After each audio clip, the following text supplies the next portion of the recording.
Majority Report with Sam Seder. The destiny of America is always safer in the hands of the people than in the conference rooms of any elite. Sam Seder. They are unanimous in their hate for me, and I welcome their hatred. We must guard against the acquisition of unwarranted influence, whether sought or unsought, by the military-industrial complex. The Majority Report with Sam Seder.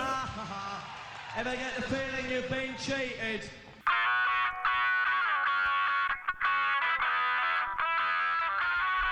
It is Wednesday, May 8th, 2019. My name is Sam Seder. This is the 5-time award-winning Majority Report.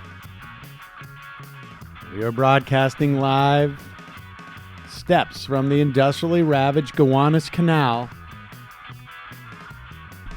in the heartland of America, downtown Brooklyn, USA. On the program today, Iran starts to pull out of the nuke deal as U.S. officials say the White House has overblown the Iranian threat. Sound familiar? Meanwhile, with Georgia and Ohio, 6 states have now nearly outlawed abortion in this country. Trump appears to have lost $1 billion. And in several years, more money than any other individual in the country, but more likely than anything, it was a way to avoid paying taxes. It's because I'm smart. 1 dead, 8 injured in another school shooting. Elizabeth Warren releases a $100 billion plan to deal with the opioid crisis. Trump about to release a new immigration plan that, of course, will undoubtedly favor Europeans and wealthy people. Warwick, Rhode Island school system wants you to know they suck. Donald Trump, meanwhile, pardons a war criminal because Republicans. Jacob Wall fails again. And in South Africa, if you are in South Africa, go vote. Elections are today. All this and more on today's Majority Report, ladies and gentlemen. What's going on? Well, the power is out on this, on the iPad. Yeah. You don't use that during your show anyways, do you? Not typically. Yeah. Maybe it's time for you not to turn it around. Maybe Mercury's in retrograde. Maybe Mercury's in It retrograde. does feel like You should that. stop. Is that the case? I think don't it know. is. Oh. My Mercury's always It's in not real. retrograde. I just like to say that because Yes, it's it funny. is. What do you mean it's not real? Well, Mercury does go into retrograde. Sure, but it doesn't sure. have an effect on it. But I don't Well, think it's you- affecting your iPad. You guys don't know that. It's working, and it's very exciting. That's me so- and Matt after the show last night. The story about Donald Trump's taxes. Now, to be clear, it's being reported as if his taxes have been acquired by the New York Times. It is not his taxes. What they've only gotten essentially the top sheets of his taxes, which are the 1040 forms from 1985 to 1994. However, and so it doesn't really quite show the mechanisms of this happening. But the big stories are that Donald Trump apparently, and again, it's hard to really even determine this, I think, from the top sheet because businesses, individuals can make it look like they've lost a lot of money. For 8 of those 10 years, he did not pay any federal taxes. And wealthy people have mechanisms that are legal, sometimes not legal, sometimes shouldn't be legal, but are legal, to make it look like they have less money or less income and therefore pay less taxes.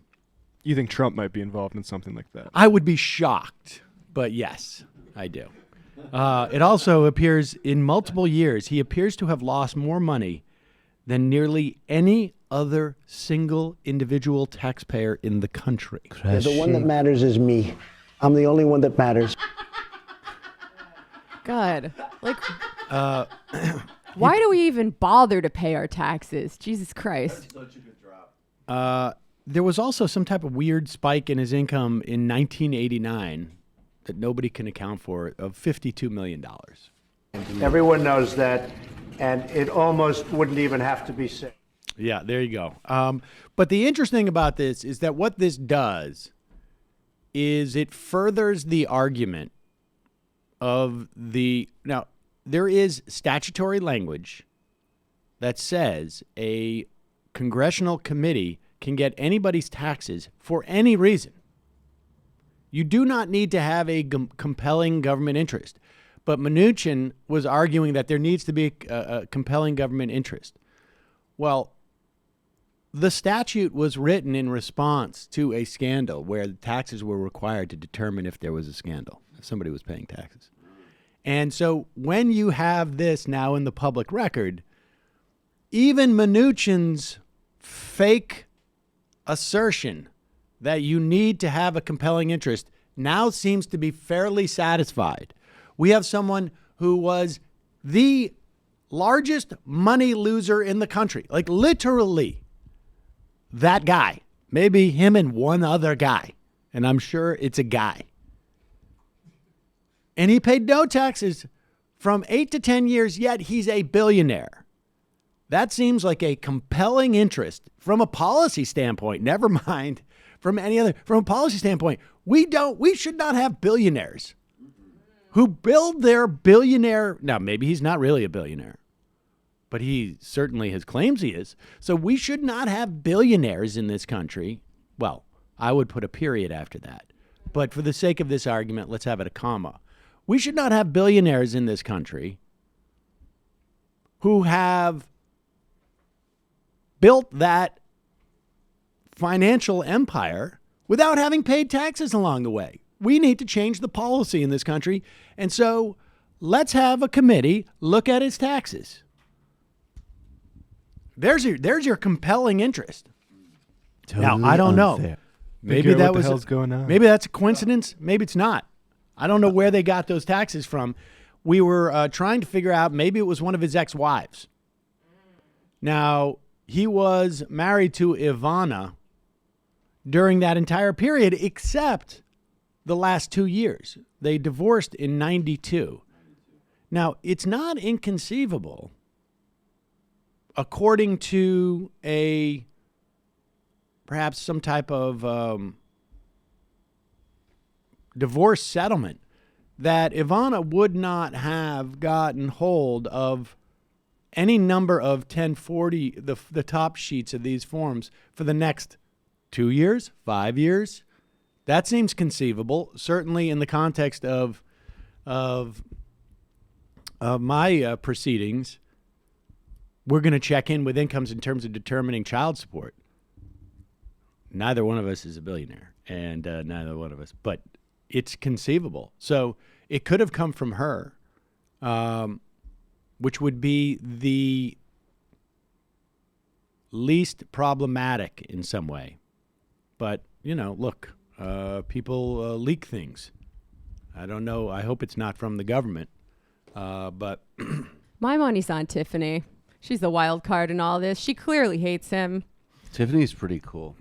Hey, Dad, what's that out there on the thing? And she's photocopying 1040s years ago.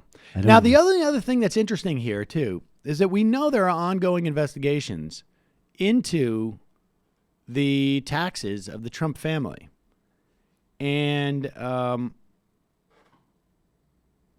we know this in part because Donald Trump's sister resigned to avoid at least one of these investigations. His older sister, Marianne Trump Barry, was a federal appellate judge up until less than a month ago. 3 weeks ago, she resigned. There was a court inquiry. Now, this is a court inquiry that came from complaints that were filed last October after the investigation by the New York Times which reported that the Trump family generationally had engaged in dubious tax schemes during the 1990s, including instances of outright fraud that greatly increased the inherited value, the wealth of Mr. Trump and his siblings. What? Judge Barry not only benefited financially from most of those tax schemes, the Times found, this is also in the Times, she was also in a position to influence the actions taken by her family. So in other words, she wasn't just along for the ride, she had to sign off on things. So in a letter of February 1st, a court official notified the 4 officials who had filed complaints that the investigation was receiving the full attention of a judicial conduct counsel. And then, 10 days later, Judge Barry filed her retirement papers. Here's what happens to such investigations when someone retires from the court. They end. Seems like a good time just to move down to Mar-a-Lago. The investigation becomes moot since retired judges are not subject to the conduct rules. And the people who filed complaints were notified in mid-April that the matter, or early April, had been dropped without a finding on the merits of allegations. That seems like a poor system, just irrespective of Trump, that you stop investigating judges. It's like they can keep doing corrupt stuff until they're about to get caught, and then they retire, and then... Well, this is different because it's conceivable that what the Times found, the statute of limitations would have expired. However, so from a criminal conduct standpoint, you would not be liable. But as a sitting judge, and this is awkward, there's actually a higher standard that is applied to you so that you don't get away with like, hey, it's the statute of limitations. Yeah, I was a scumbag 20 years ago, but now I'm a judge. Look at me. Totally unfair to my sister. People change. So she could have lost her job, and what would have happened when you lose your job in that manner? You lose your annual pension as a judge, which in her case ranges from $184,000 a year to $217,000 a year. How would you like that for a pension? Man. I will tell you this right now. Someone wants to offer me that as a pension. Guess what? Early retirement. Actually, that also, I wonder if that isn't a good recipe for someone to go after Clarence Thomas. Anyways, so we have this report that Donald Trump has over the course of 10 years, from 85 to 94, I think it was, lost $1 billion. The single biggest loser of money in the country. So much so they didn't have to pay taxes for 8 out of 10 years. How are his friends at Fox and Friends taking the news? My guess is this is good for Trump. It is an interesting look, though, at how New York City real estate developers work in the 80s and the 90s. If anything, you read this and you're like, wow, it's pretty impressive, all the things that he's done in his life. It's beyond what most of us could ever achieve. I don't know that there's any suggestion that he broke the law. Yeah. I think the suggestion is simply that he used the tax laws to his benefit. I think most of us could not lose $1 billion. I agree. It's true. Most of us were not given that kind of money by our You're parents not given through various fraudulent schemes, and we didn't have the capacity to lose it in all sorts of massively narcissistic, delusional business venture. That's right, Ainsley. Just get impressed by the glamour of it all. You're getting $1 billion from your dad. You're losing $1 billion. You're defrauding the government. Dad's helping you with the casino. It's just a big, heady mix of glamour. Now, I like how they say New York Times leaks a decade of Trump tax returns. Now, of course, the New York Times is not leaking it. They didn't have it. The leak was to them, or someone gave it to them, and they are publishing it. But no, the New York Times is Trump's accountant. There That's you go, why right. they had the taxes. Yeah, here we go. Because I like Jewish guys handling my money. I love this. Sulzberger. Businessman, which is chronicled here. There's nothing about this article that should surprise anybody that got the Daily News and New York Post throughout the last 10 years. Just give details. Here's an example. He said pass-through income. So, for example, there might be an incentive to go buy that building, to buy that casino, because I'll take a loss this year in order on my tax returns because I want to buy for a rainy day. I have the resources. He goes, there was a time that he was actually building his empire. The information focused year by year at a time of gathering loss. He bought his partners out at Trump Tower, the Trump Plaza Hotel and Casino. He bought an apartment building in West Palm Beach for $43 million and business losses for $68.7 million. For us, or at least for me, I can't imagine having that much money, spending that much money, and being in debt. For him, it makes sense. He's buying now, building it up because he had confidence. He knows the properties would be worth more. The properties began to build in '86. He bought, in '87, he spent $29 million on a yacht. The market crashed the next day. So no problem. He held on to it. He bought a shuttle operation. It didn't do too well, but he held on to it. But when Pause it. Wait a second. Wait, the yacht is a business expense? Is that what we're supposed to say? Yes. That's where you have underage. What? Excuse me. What? Meetings. I didn't. Meetings. You meet people. Meetings. It's a meeting. It's you have a lot of meetings. Conference yacht. Conference yacht. Operation. It didn't do too well, but he held on to it. But when he sells it, he takes the loss on his taxes. So for you or I, maybe buying a summer home is a big move, or maybe even a trailer. But for Donald Trump, he says, I got some money, but I want to really expand my empire. I want to take chances. Pause That's it. Wait what a he's second. done. So if you sell your second home at a loss, that's a business expense? I don't like it. Yeah. I mean, that's the thing that's a little bit fishy here. The things that are constituting business losses are very odd. And one wonders where, if he's this heavily in debt.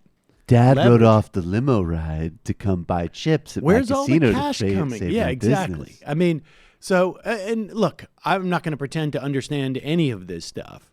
I have an accountant do my taxes. I don't understand any of it.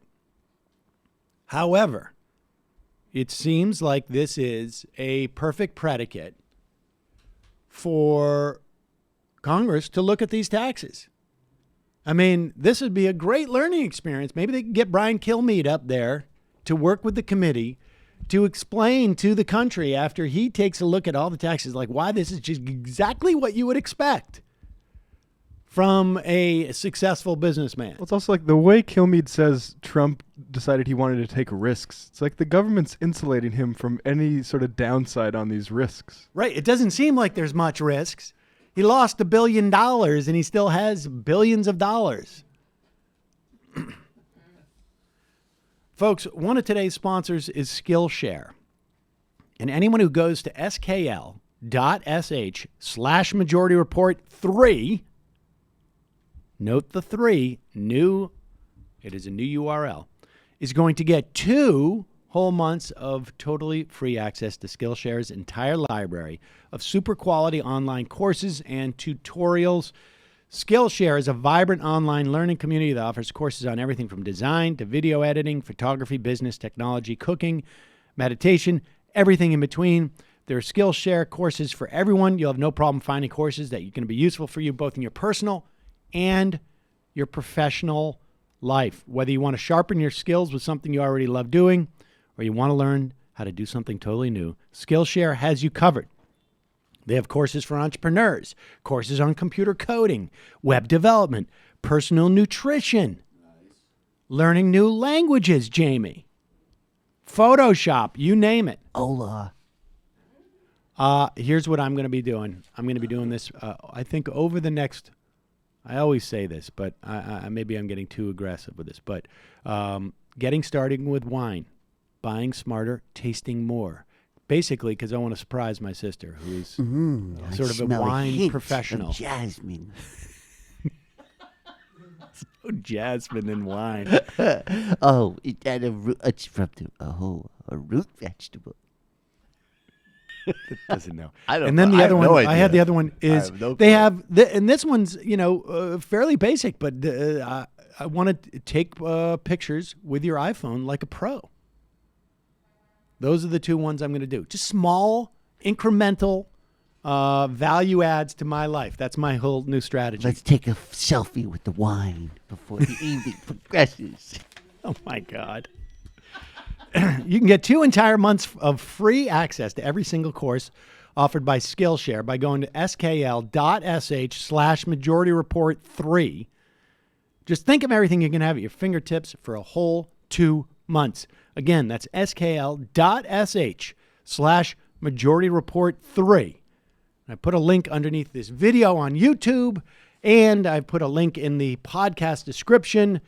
Check it out. Also, the Majority Report is being supported in part today by Simple Habit. Simple Habit is a mobile app that provides a massive and diverse library of 5-minute guided meditations. And the Majority Report audience can try Simple Habit today, totally free for an entire week when you go to simplehabit.com/majority. Today for an entire week. You can't do the entire week in one day, but starting today, you can check it out for an entire week. Simplehabit.com/majority. There is a growing amount of scientific information on the benefits of meditation.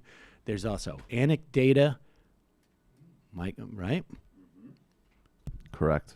Anecdata, data. Simple Habit has over 2,000 guided meditations specially designed for different parts of your day and just about anything you might be dealing with in life. Guided meditations for mindfulness, when you're wanting to overcome procrastination, when you got something important at work going on, maybe it's stressing you out.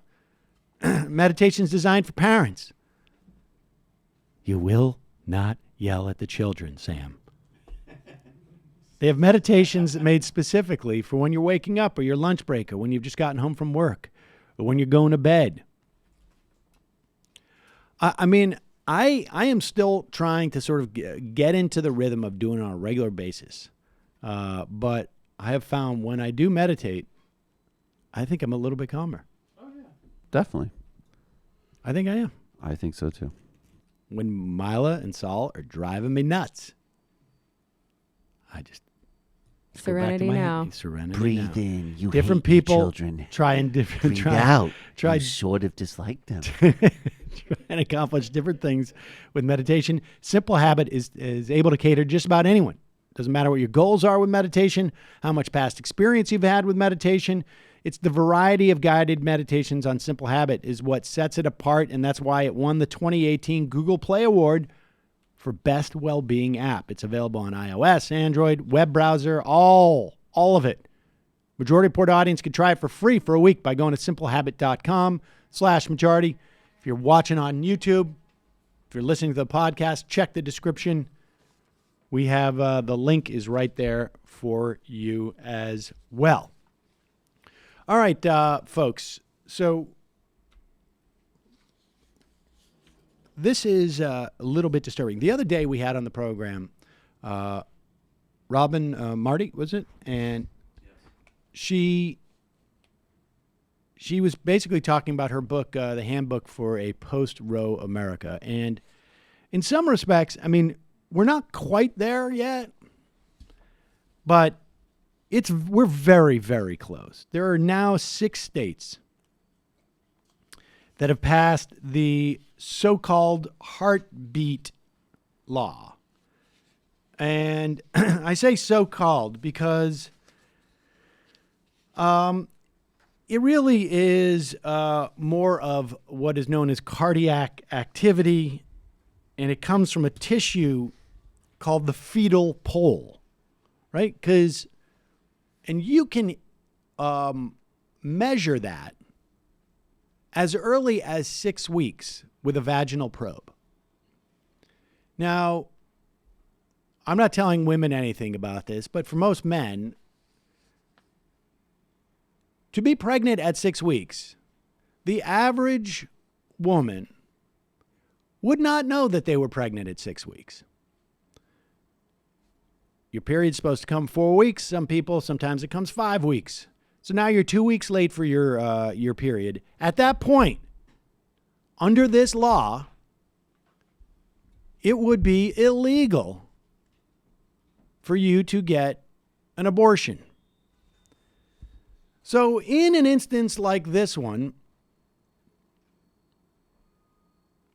An Ohio man accused of raping an 11-year-old girl just got $1 million bond. He was arrested last week. The girl's mother filed a missing person report, and the suspect's roommate allowed police to search their home. The 11-year-old girl was found in an upstairs bedroom closet. Now, apparently, this guy was already the subject of an ongoing sexual assault investigation involving the girl. In addition to the rape charges, he's also facing charges of obstructing official business and contributing to the unruliness or delinquency of a child. Here's the thing. That 11-year-old girl has been found to be pregnant. And according to the Buckeye Report, Ohio's new heartbeat bill would mean that the 11-year-old girl will likely be forced to carry the child to birth. Now, I don't know if the bill has been the law has been enacted. It's certainly been signed. I guess it has been enacted at this point. It will be challenged. I don't know if the challenge will come quick enough and there will be a stay put on this law. But it's quite possible that this 11-year-old girl will be forced to give birth to the child of her rapist. But certainly, and I don't know what will happen in this specific case, because like I say, we're still going to see challenges to these laws. But a year from now, 2 years from now, 3 years from now, this is going to be the law. This one may be stayed until the Supreme Court can hear it. It'll work its way up through cases. Hopefully, it will be stayed so that she can get an abortion. If it's not stayed, she will not be able to get an abortion. She will be forced to carry this rapist's child. This 11-year-old girl. 3 or 4 years from now, this is just going to be the case. There's not going to be any qualifying. This may or may not happen. This will be the case. There are 5 other states that have passed this bill. Georgia is the most recent. 15 states have introduced similar legislation this year. Kentucky, Mississippi, and Ohio have signed theirs into law. Laws have yet to be enacted because they're being upheld by courts. Or stopped by courts, but we will see. And the reason why they're all passing these laws is because they know this is going to go to the Supreme Court, and you now have a severe enough right-wing majority that we're going to see Roe overturned or at least inhibited enough by this. Now, understand, we're talking 6 weeks. 6 weeks. Most women do not know they're even pregnant at that point. There are only, and let's just talk a little bit about, I should say, there's a couple other things about the Georgia law. Women who seek lawful abortions out of state.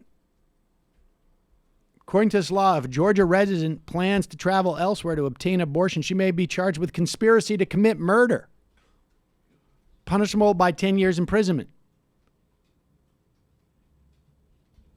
Any individual who helps her may be charged with conspiracy. HB 481 would also have consequences for women who get abortions from doctors or miscarry. If you seek out an illegal abortion from a healthcare provider,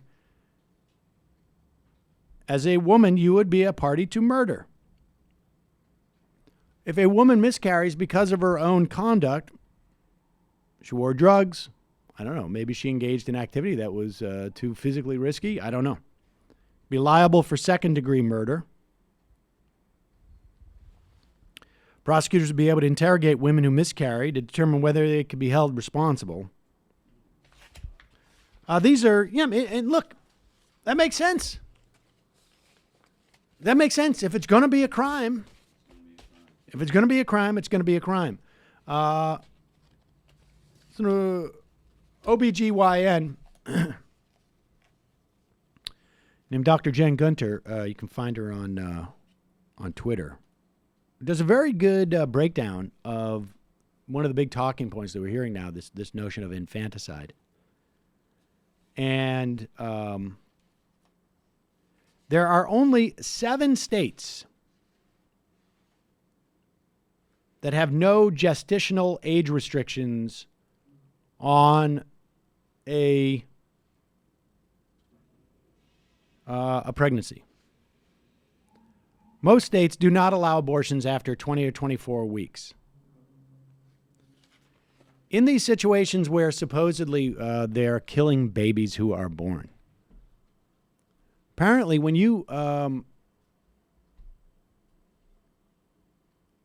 there are times where the baby has that are anomalies that are prenatally detected, that the fetus has, and they can actually be born, where you have an option of referring to that, of saying to the doctors, I want a live birth or a non-live birth. And the only difference there is that they would actually they would charge you for maternity care and write a birth certificate, even though they know that this delivered baby will die within moments because of the anomalies. This apparently happened to this doctor herself.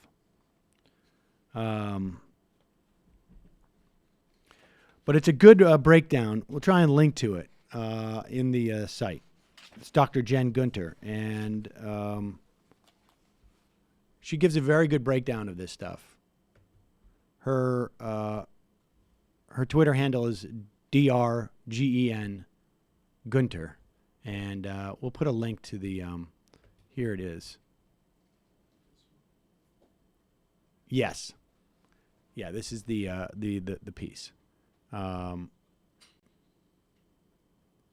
she starts with Ben Shapiro going after Elizabeth Warren. So, but, folks got to be prepared for this because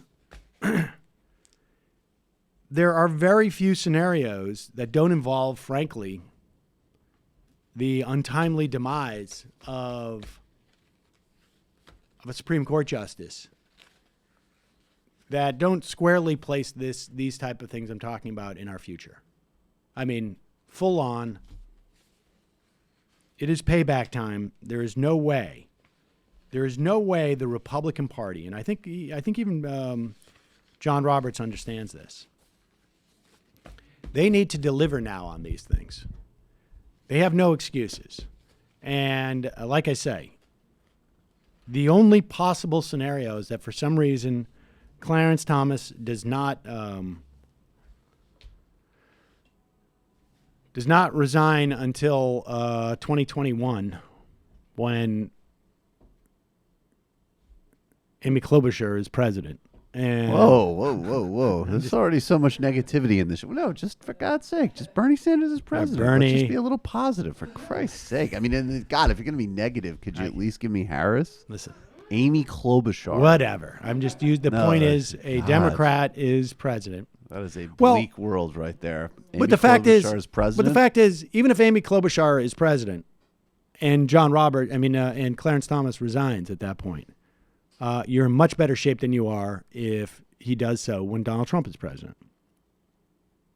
And that's really is my point here, is that difference is going to be the difference between me not saying a story about an 11-year-old girl who's raped, who's forced to carry the child, or women who sought a legal abortion in New York but were that left Georgia to do so, arrested and imprisoned for 20 years.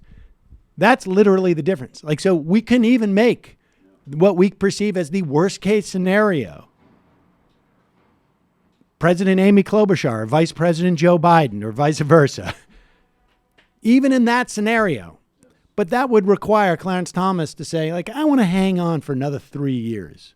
So I don't know how that scenario happens. But this is what the future we're looking at. This is the implications of the Supreme Court. I mean, obviously they're much broader and wider than this, but this is how severe it is. And so people have to be prepared for this. Yeah, it's time to break some laws. There's really no way around that.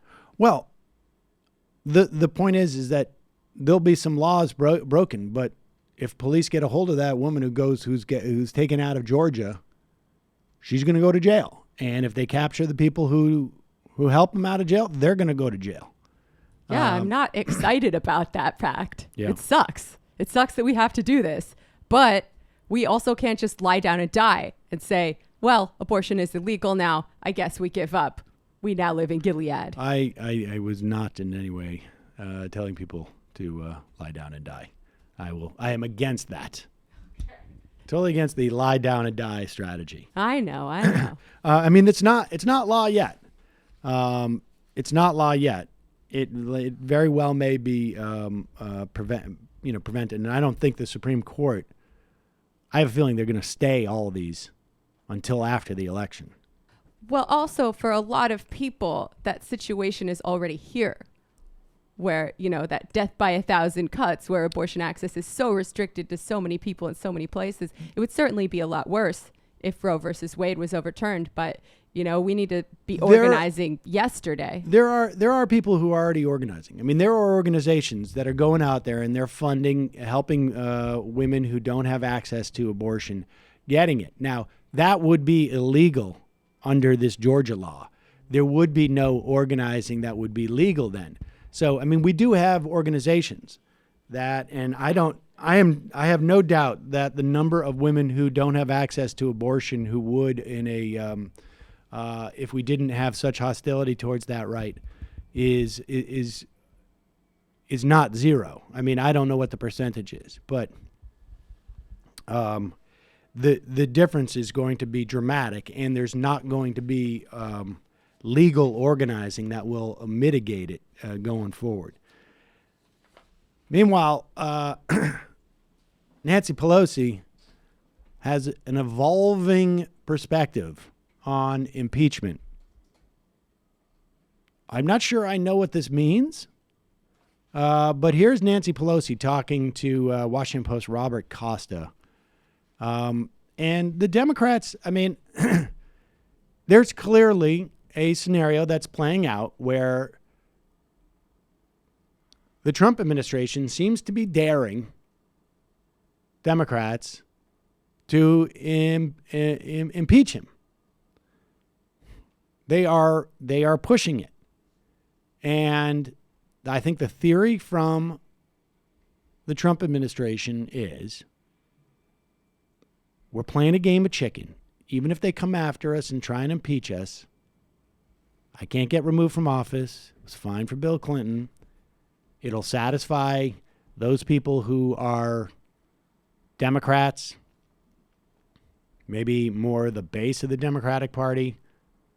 But independents, the polling is supposedly bad on impeachment, and this is going to alienate the Democrats from voters that they will need. That is undoubtedly the administration's perspective on this. Nancy Pelosi may accept that calculation, or maybe slowly realizing I cannot avoid, there is too much to be lost by not impeaching in terms of the enthusiasm of the Democratic base. But the point is, at one point, you got to cut bait and make this decision, and then you got to go full hog and explain to the people of the United States why this guy needs to be impeached. That doesn't mean removed from office. It means like it's a form of censure. Because we know the Senate is not going to remove him and convict him. And so, I'm starting to think that, and I think this is one of those situations where it's like, My hesitation about impeachment has been you're not saving anything for the second term. But I think you I basically have come around to where I think that, we're the same things that are moving Pelosi. Like, if you don't impeach him now, it looks just too weak. They are challenging it too much. And it's making the Democrats look too weak. And it's making them look muddled. Seems to me Nancy Pelosi could come out now and say, we're going to pursue impeachment. We know it's not going to remove him from office, but there's been an extraordinary amount of law breaking. We need to censure him on behalf of the American public. We will move forward with the operations of government because he will be the president until that election, but we need to impeach. We need to impeach because we need to send a message that law breaking is wrong, and this is the only mechanism. And if the Republicans won't join us, that's on them. Here she is with Costas. About Don McGahn, you're facing challenges not just from the AG, but the White House is citing executive privilege, thinking about asserting it as they make their case against Congress. Can you hold him in contempt, Mr. McGahn, for refusing congressional demands? Well, we don't know that he has yet. Let's take it one step at a time. Let's see where it goes. And I have said the president is wants to goad us into impeachment because that he knows, as do I, that's not a good thing for the country. Well, maybe he knows that, but he knows that I think that. Let's put it that way. He knows that I think that. But the point is that every single day, whether it's obstruction of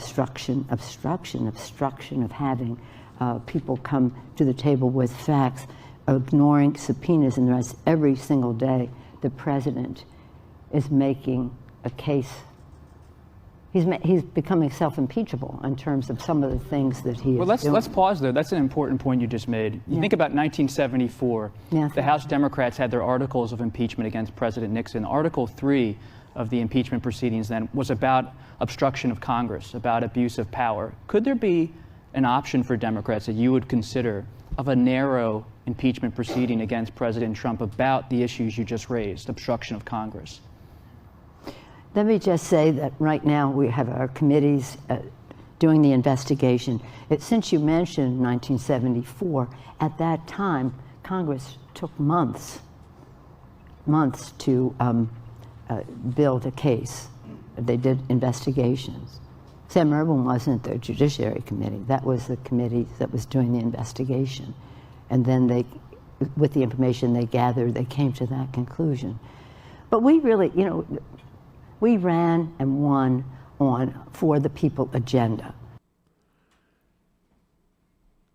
Yeah, you can chew gum and walk at the same time. I mean, the for the people agenda cannot be implemented if you have a chief executive officer of the chief of the executive branch who is breaking the laws repeatedly. I mean, that's just the bottom line. And I think the idea is be honest with the American public. We're not going to be able to get him out of office. We need to impeach as a way of putting down a marker. The American people need to say to not just this president, but to any future president, you cannot break the law without some accountability. And the Republican Party can stop you from being punished. They can pardon you.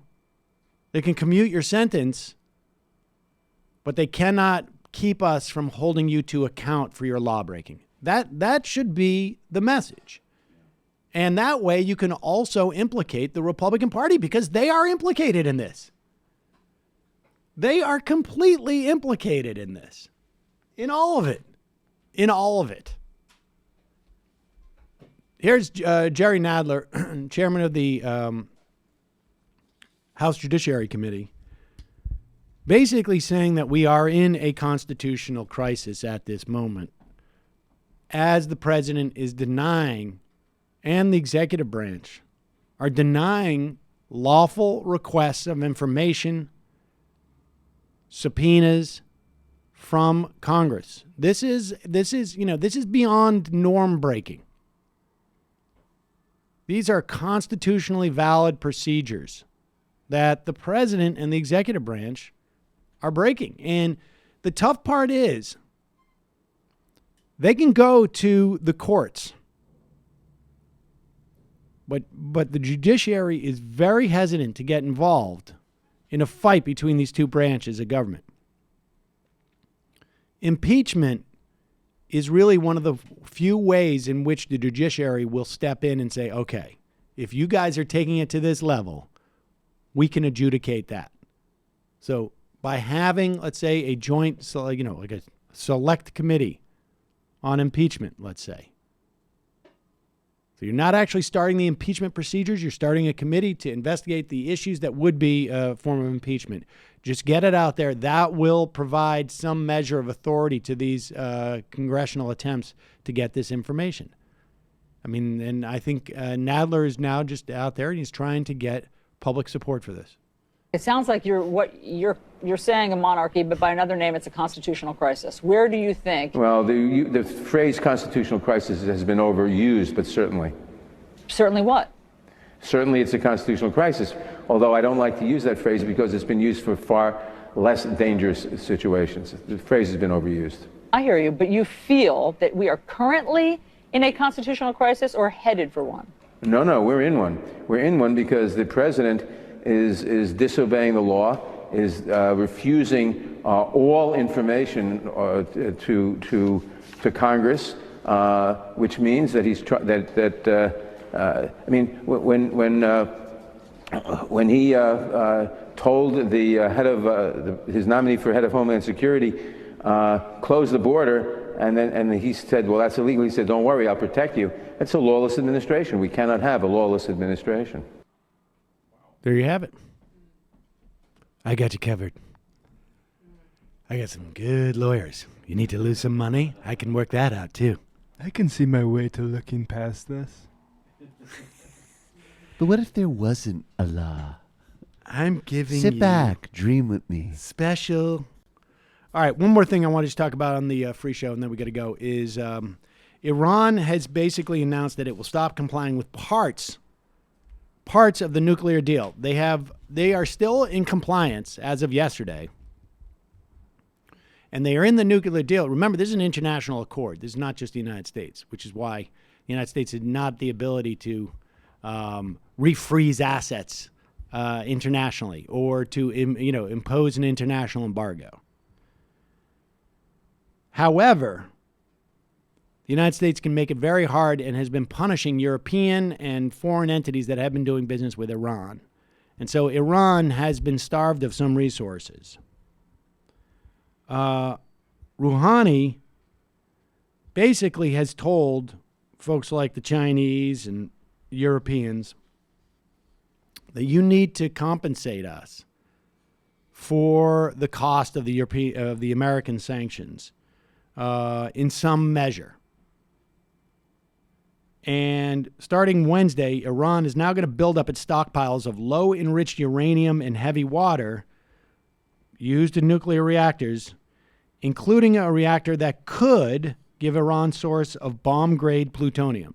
So basically what they're doing is we're basically starting up the factory for our nuclear program, but one of them is a dual-use program. We're not going to make the bomb-grade plutonium, but we're starting up the machine that could.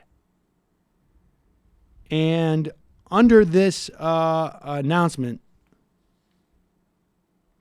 Europeans now have 2 months to figure out a way for Iran to basically sell their oil and to get some of their banking done.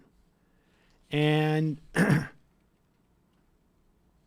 if that doesn't happen, then they're going to start to develop uranium that exceeds the grade level of industrial use.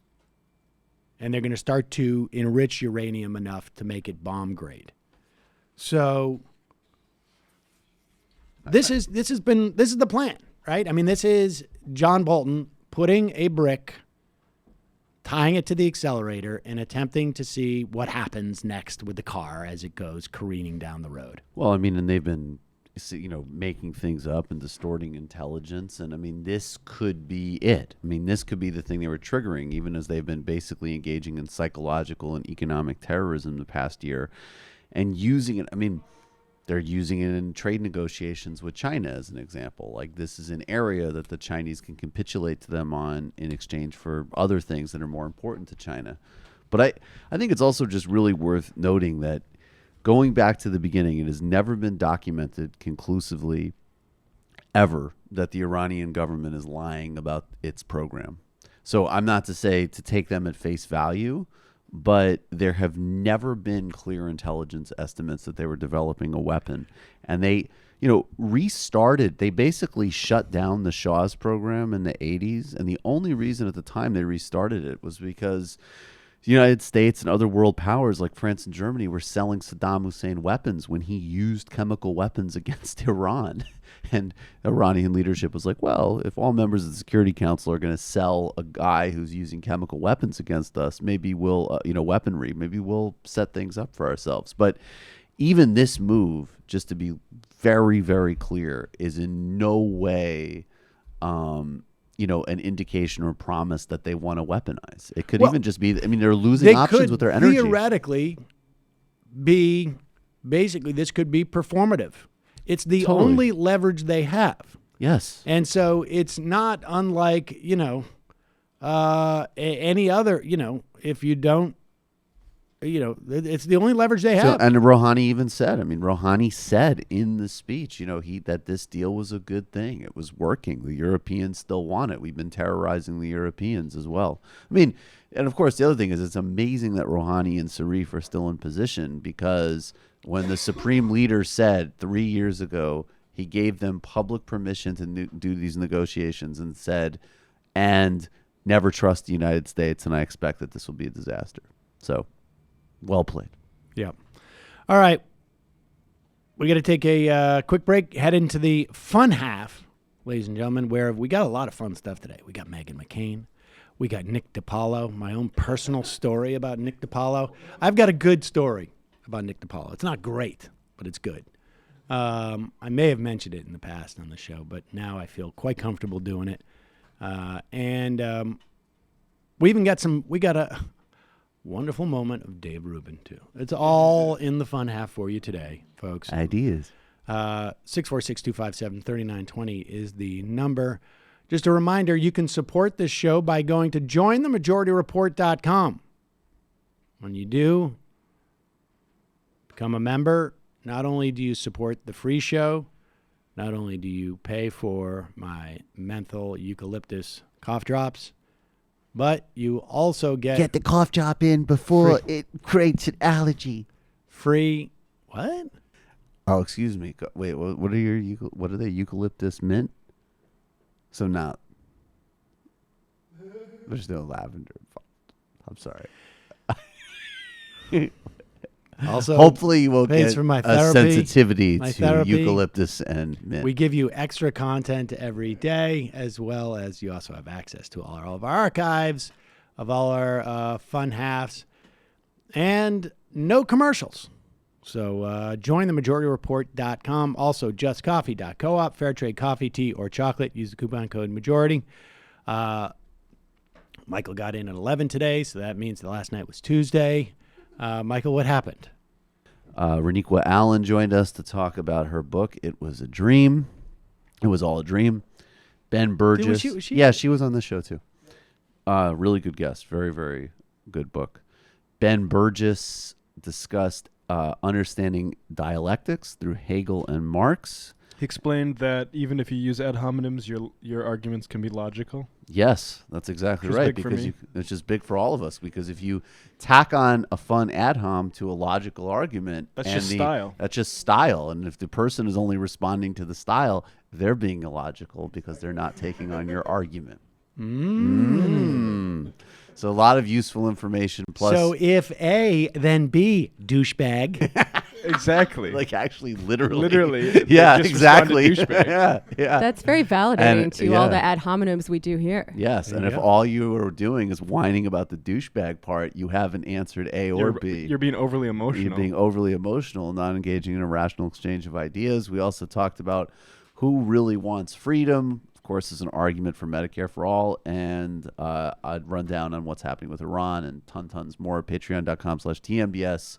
Patreon.com/TMBS. Also, Michael Brooks Show on YouTube. We're almost at our first 44,000 patrons, subscribers on YouTube. Get us there soon. Jamie. This week on the Antifada, out today, we have an episode with Katie Halper, hostess of the Katie Halper Show, wherein we talk about 90s nostalgia because, as we all know, Joe Biden is running for president and the 90s are back. We talk about liberal hypocrisy regarding Juanita Broaddrick. We talk about Joe Biden's handling of Anita Hill and his touchy-feely problems with women. We also sip from a large cup of Laura Loomer's tears over being deplatformed. We sing a little song and we make some indecent proposals to famous people. Joe Biden did not run for president in the 90s. Yes, I know, but he's bringing back 90s politics to now. Okay. And also a lot of things that happened in the 90s prefigured a lot of things that are happening today. That's kind of the thesis of the episode. In between, I'm not saying the 90s aren't worth exploring. Believe me, those were my years. 90s For were sure. a great time. Great time. There was Zima was flowing. Sitcoms were being made. The Zima was flowing. Yes. Oh my the God. Ace of Base cranked in the background, I though I was never like, heard it. I can't wait till I'm old enough to drink Zima. But then when it wasn't around anymore. No, we drank it all.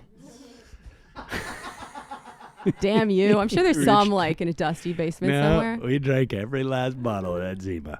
Oh, and also I got to plug the live show that I'm doing with Katie Halper and Struggle Session featuring guests Jake Flores, Matt Taibbi, and myself. And that is this Friday, 2 days from now in Brooklyn at Littlefield. Come on down.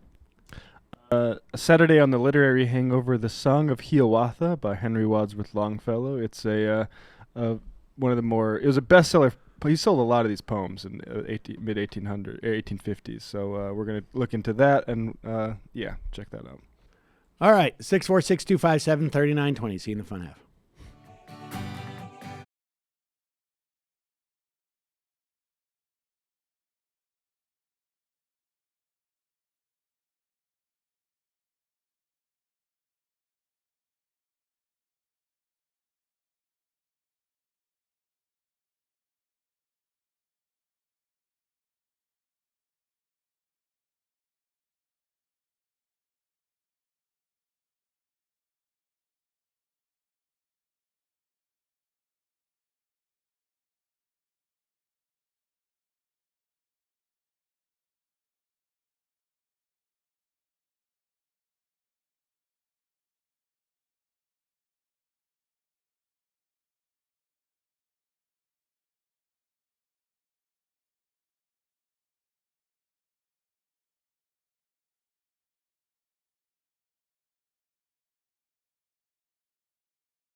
We're back. Fun half. IM is up. You can IM us through the app, majorityapp.com. You can get the iOS or the Android version for free. Depressive, regressive on the IMs says cool version of that terrible song.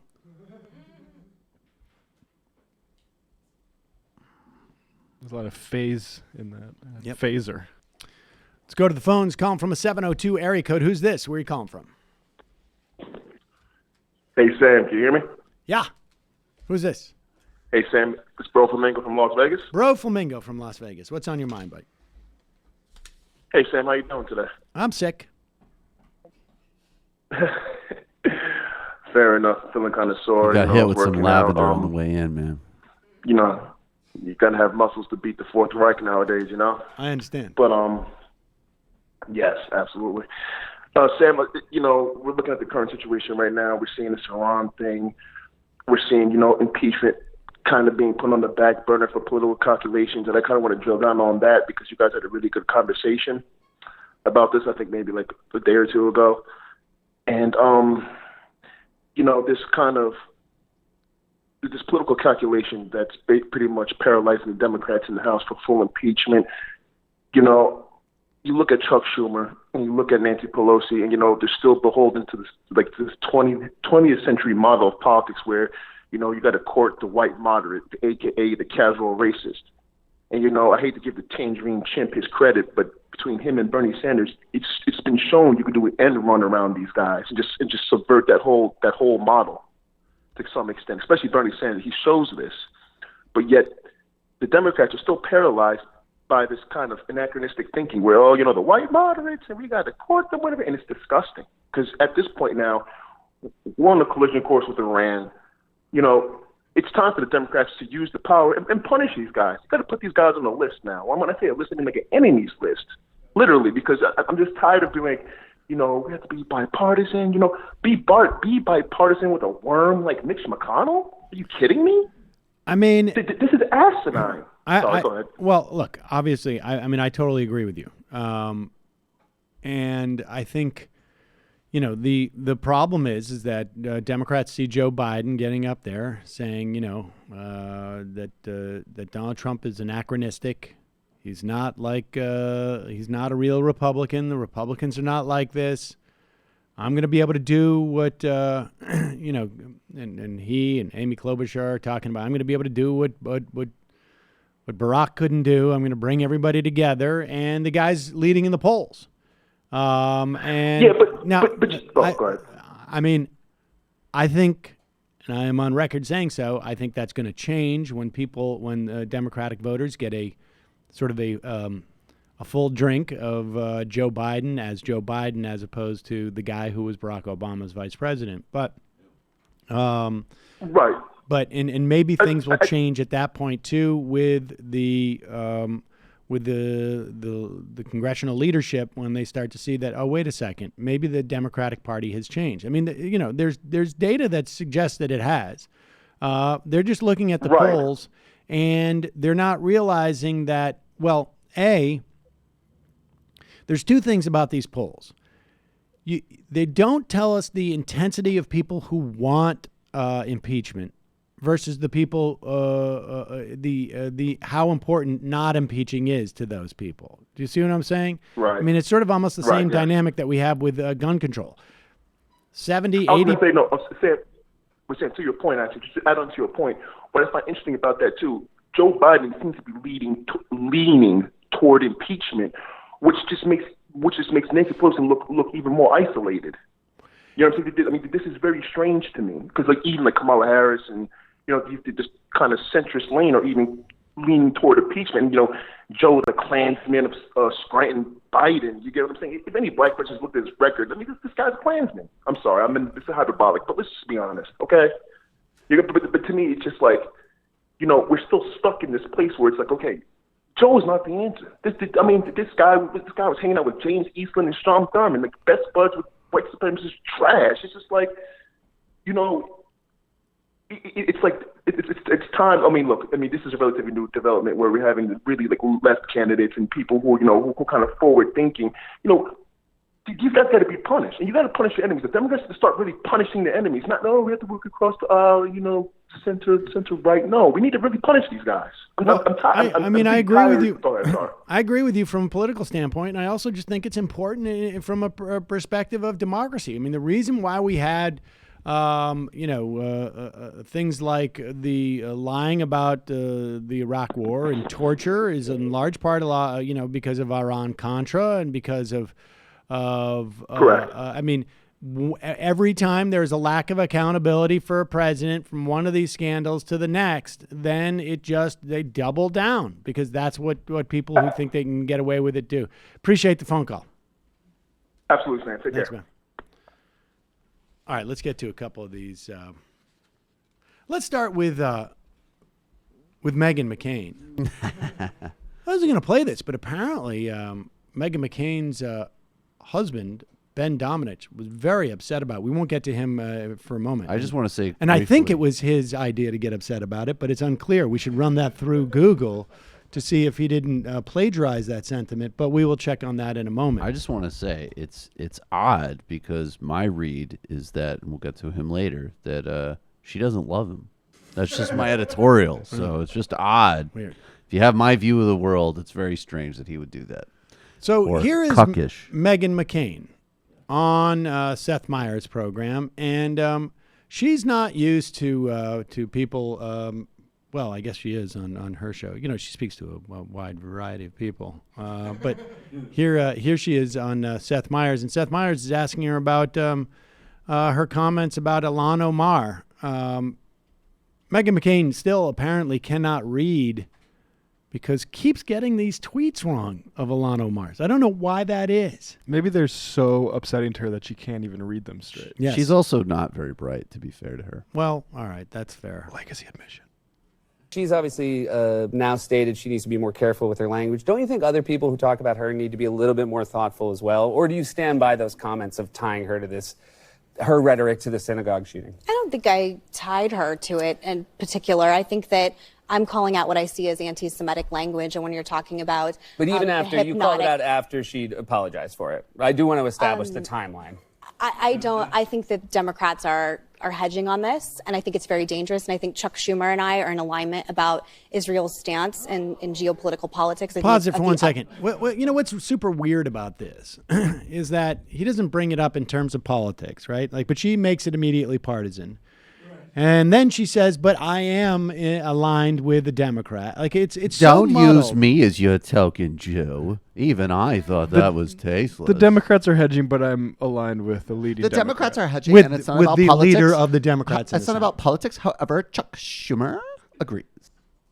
I think that Democrats are hedging on this, and I think it's very dangerous. And I think Chuck Schumer and I are in alignment about Israel's stance in geopolitical politics. I think it's of the utmost importance, and I think she is bringing her party to the extremism on this. And I think we have to look to Europe and what's happening over there, and that they're, in the British politics, anti-Semitism is very common, and I see it happening over there, and I worry about it happening over here. I stand by every single thing I said, and if that makes me unpopular in this room or in front of you, so be it. Well, I don't. See, that's a weird thing that you take the position of trying to be unpopular. Here I am trying to, find the common ground on this, because I do think I think we could both agree. Were you bothered by her language about 9/11? I thought it was taken out of context, and I think if you watch that whole Would you speech, give President Trump the same leverage if he had said the same thing? Well, I would say that Donald Trump is certainly in no position to criticize her language on 9/11 based on the things that he said about 9/11, right? But I just think you have to give people the same credence, and I think... Now, let's just examine this theory, that you need to give people the same credence. There's no difference between people or context. So, in other words, just all the criticism of Donald Trump is just simply out of context. So if I was Seth Meyers, I would say, well, does that mean that when Donald Trump says your dad, he doesn't think your dad was a war hero? That's the same, you just if you've ever forgiven anyone for any comment, it's the same thing. Obviously that's the silliest thing I've ever heard. Well, I don't know. Maybe you have a different view of geopolitical politics. But would you give? I just think you have to give people the same credence, and I think. Well, let me make the clarification between Donald Trump and Ilhan Omar is one of them has apologized and said they're going to try to do better and they're going to be educated by people who know about this. That's what she said, and I think she. You know, it's an interesting thing when we have two Muslim women for the first time. They do have a different perspective on things, and I think when we talk about the idea of like let's all try to meet in the middle on things. We have to listen to other people's perspective. And I agree. I work on The View with Joy Behar every day. I listen to other perspectives all day long. Is there a way for people to talk? I'm actually talking to a woman of Italian descent every day on television. Every single day, there's a co-host who's Italian. She's actually really annoying. My dad would hate her. He did hate her. It's totally unfair. I actually have to talk to her. You know, my father, John McCain, he was in the military. His name was John McCain. And I think he did a lot for this country. I have to talk to her. Every day. She says that poor people should be vaccinated with some taxes from my mom's 9th house. So I listen to that. And I think if you want to give that credence, you have to do that, even if we have different geopolitical politics. I agree. I work on The View with Joy Behar every day. I listen to other perspectives all day long. Is there a way for people to talk about differences in Israeli policy without getting framed as anti-Semitic language? Yeah, I just think you can't talk about Jews hypnotizing the world. Pause it for 1 second. Guess who did not talk about Jews hypnotizing the world? Ilhan Omar.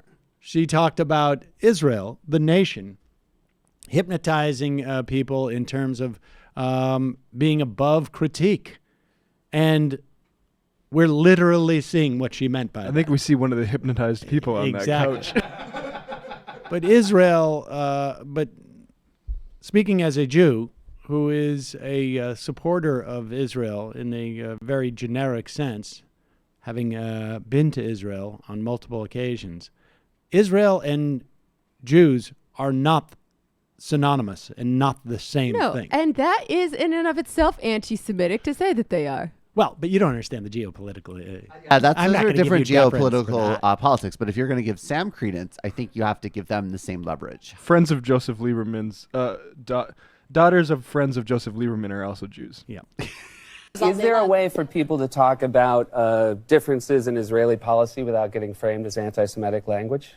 Yeah, I just think you can't talk about Jews hypnotizing the world, talking about all about the Benjamins. You do keep bringing up the 2 tweets that she's apologized for, and I think that's a little unfair to her, especially because we've established... Are you her publicist? What? Are you her press person? No, I'm just someone who cares about the fact that there's someone out there who is in a minority, who has had death threats against her, and I think that we should all use the same language that you're asking her to be careful about her language, and I would ask everybody else to be careful about theirs. Okay, all right. I mean, I'm not sure what would make you happy coming out of my mouth right now? I'm genuinely curious. I'm perfectly happy with everything that's coming out of my mouth, and I like that we spent this time together. Okay, you seem a little. I mean, I think my opinions are very strong, and I think sometimes because that is coming across. I do want you to know that. Oh my God! You got it, Seth Meyers. He's talking to her like he entitlement is levels a kindergarten teacher, and she still can't handle it.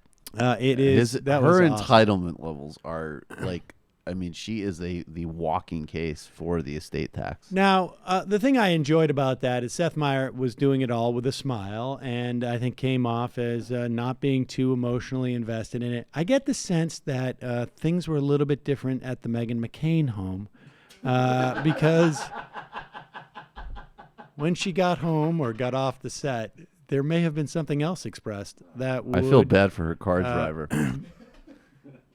And this is how apparently the Meghan McCain household, her husband, Ben Dominic. Now, listen, before we cut to this, don't cut to what he's writing here. I just want to say, supposedly this was written by Ben Dominic. We have not checked to see if someone else wrote this, and he has just reprinted it without permission. So we're just going to assume that he actually authored this quote. He says, on Twitter, I see that Seth Meyers, the untalented piece of shit, who only has his job because he regularly gargled Lorne Michaels' balls, went after my wife tonight with his idiotic anti-Semitic bullshit. Yep. So now apparently, I suspect Seth Meyers might be Jewish. So Ben Dominic is saying that he attacked Meghan McCain with anti-Semitism. the Jew used that special brand of anti-Semitism on the non-Jew. And it's sort of hard to imagine. What does he say after this? Is that the only tweet? Does he have like another one after that that's connected to it? What does gargling Lorne Michaels' balls have to do with inciting against Ilhan Omar? I got news for you. I don't get it. Lorne Michaels, also Jewish. And here's a guy who's going and gargling Lorne Michaels' balls, still called anti-Semitic just for crease. Yeah, and I got news for you, Ben. I don't think your wife loves you. Wow. Well, apparently Domenech sort of apologized, but then doubled down at the same time. He wrote in a statement to Mediaite that Seth Meyers is trash. I believe this steadfastly and have for years. He only has his job because of sucking up to the right people. He is an untalented hack. And he apologized for rage tweeting. But then he fired one more final shot and said, I don't like him. I think he's a hack. Wait, I love how, wait. You, in the process of trying to, like, white knight for Meghan McCain, somehow used, like, any conversation about somebody not having a job in the entertainment industry on merit is definitely not the thing to talk about. I will say this, okay. In the process of defending Meghan McCain. I've been told that Seth Meyers is not Jewish. His paternal grandfather is Jewish. Grandfather's Jewish, but apparently it doesn't matter. Like, he answered Seth Meyers' question very well, I think, when he was like, oh, can we have a conversation about this without throwing around crazy accusations of anti-Semitism? No, we can't. We cannot. I like that. You're unlike Meghan McCain. You don't have a legitimate reason for being on TV. Since Dominic brought up how people get their jobs and place in society, look at who his father is. Douglas William Dominic, who was Deputy Chief of Staff for the United States Department of Interior, Senior Advisor to Secretary of Interior, and George W. Bush administration appointee. Also, he's recently in controversy here. On April 23rd, 2019, the Washington Post reported that Dominic was one of 6 officials being investigated for ethics violations in the Interior Department's Office of Inspector General. So imagine that. Might be a lot of stress going on at the Dominic Health. What job does little Ben have? Plagiarist for different conservative outlets and Face the Nation recurring guest. That guy gets on Face the Nation? Of course, he's Face the Nation. That guy gets on Face the Nation? Oh, yeah, baby. Jesus Christ. What's it take? And Meghan McCain can't even handle, like, 3 minutes of a nice late-night comic, like, politely asking her to try to not get Ilhan Omar assassinated. What, are you a publicist? What, are you a publicist? All right. Oh, yeah, I should stop lying about her. My dad was John McCain, asshole. If there were any justice in this world, she would be working at Claire's right now. If there were any justice in this world, she'd be Maoist ideas. I mean, yeah, if there were more justice in the world, more things would happen to her. Look, but we don't have to get into that right now. Getting some actual work, some dirt on the fingernails could be very good for someone's integrity. All right. Speaking of integrity, let's turn our eyes to Dave Rubin for a moment, ladies and gentlemen. This is a clip of Dave Rubin with the UK filmmaker Dave Fuller. Sort of an IDW adjacent kind of guy. And but he seems to be taking a little bit of issue with Dave Rubin's characterization of some of Dave Rubin's past guests. Now, we've explained in the past that fellow IDW Dave Rubin compatriot Sam Harris turned to Dave Rubin to get his ideas about Tommy Robinson. This is the guy that that British people find fascist enough to throw eggs at, or milkshakes at, I should say. And Sam Harris says, I saw him on Dave Rubin's show, and I thought he was a great guy.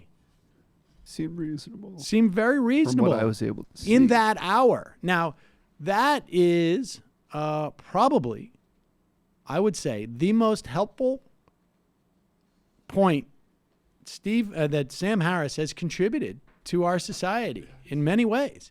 He gave really the one unimpeachable illustration I think that he's given that I'm aware of, and that is how Dave Rubin mainstreams otherwise odious people and refuses to question them in any way that would in any way explore the reasons why they are really worthy of being on a show. In other words, Rubin has people on a show ostensibly who are controversial. And but then very often avoids that controversy studiously and basically hides the ball. This guy, Dave Fuller, who is, it sounds like he is a little bit of an ally of Dave Rubin's. He even calls him out. And Dave Rubin, of course, I guess just simply can't remember what he said in that interview. You talk about a new centre evolving, but you draw that new centre around some people that I would consider on the right, like Stefan Molyneux, for example. Well, I've never said that Stefan Molyneux's in the new centre. Really? Have you ever heard me say that? I thought you had. No, I've never said it. No. So pause it now. Okay. So Fuller is complaining that Dave Rubin is moving, is again hiding the ball, as it were, defining the center, including people who are, never mind, I think many people have accused Stefan Molyneux of being some type of crazy cult leader and telling people to. He had something where he would tell people to defoo. That's right. To basically get rid of all your family relationships if they're in any way inhibiting your ability to follow him in many respects. I'm interested in ideas, not timelines. And so this guy says, like, you consider him into the center. Now, even when I debated Stefan Molyneux years ago, he was really a far right, in my opinion, lunatic libertarian. Now, he has since changed his stripes a little bit because the money was more aligned with Trump. So he became a Trump libertarian, or maybe gave up libertarianism, temporarily to be with Trump because that's where the cash was, whatever it was. But if only there was a way to find out if Dave Rubin actually said this about Stefan Molyneux. I thought you had. No, I've never said it. No. So 5 years ago, where liberals and conservatives were just fighting about everything, now actually there's a new center developing, and I think both of us are sort of in that, not in the exact same political part, but to me that's irrelevant whether we agree on everything or not. I said sort of, so I'm exonerated. He's saying that to Stefan Molyneux in the other frame. I never said that. I said sort of. Who did that compilation? Oh, I have the answer to that here, but Cobbs and Donuts at Cobbs and Donuts on Twitter. There are people doing great work out there. There's a lot of people doing great work. That the conversation with Molyneux was apparently on Stefan Molyneux's Christmas extravaganza, where he had a lot of his pals come in. So. Oh. Well, if that video ends the way most of Molyneux's videos do, it's got Dave Rubin like breaking down in tears and promising to create more white babies. There you go. So that's our Dave Rubin moment for the day. I said I might create more white babies. Let's talk about another recent guest on Dave Rubin's show. We're talking about Nick DiPaolo. Nick DiPaolo is a comedian and longtime comedian. I've been aware of him for, 20 years, more maybe now. He's a Boston area guy, very much so, Boston area. And Nick likes to think of himself as a breath of fresh air. In fact, here is his poster. Let's start with the first with Nick DiPaolo's.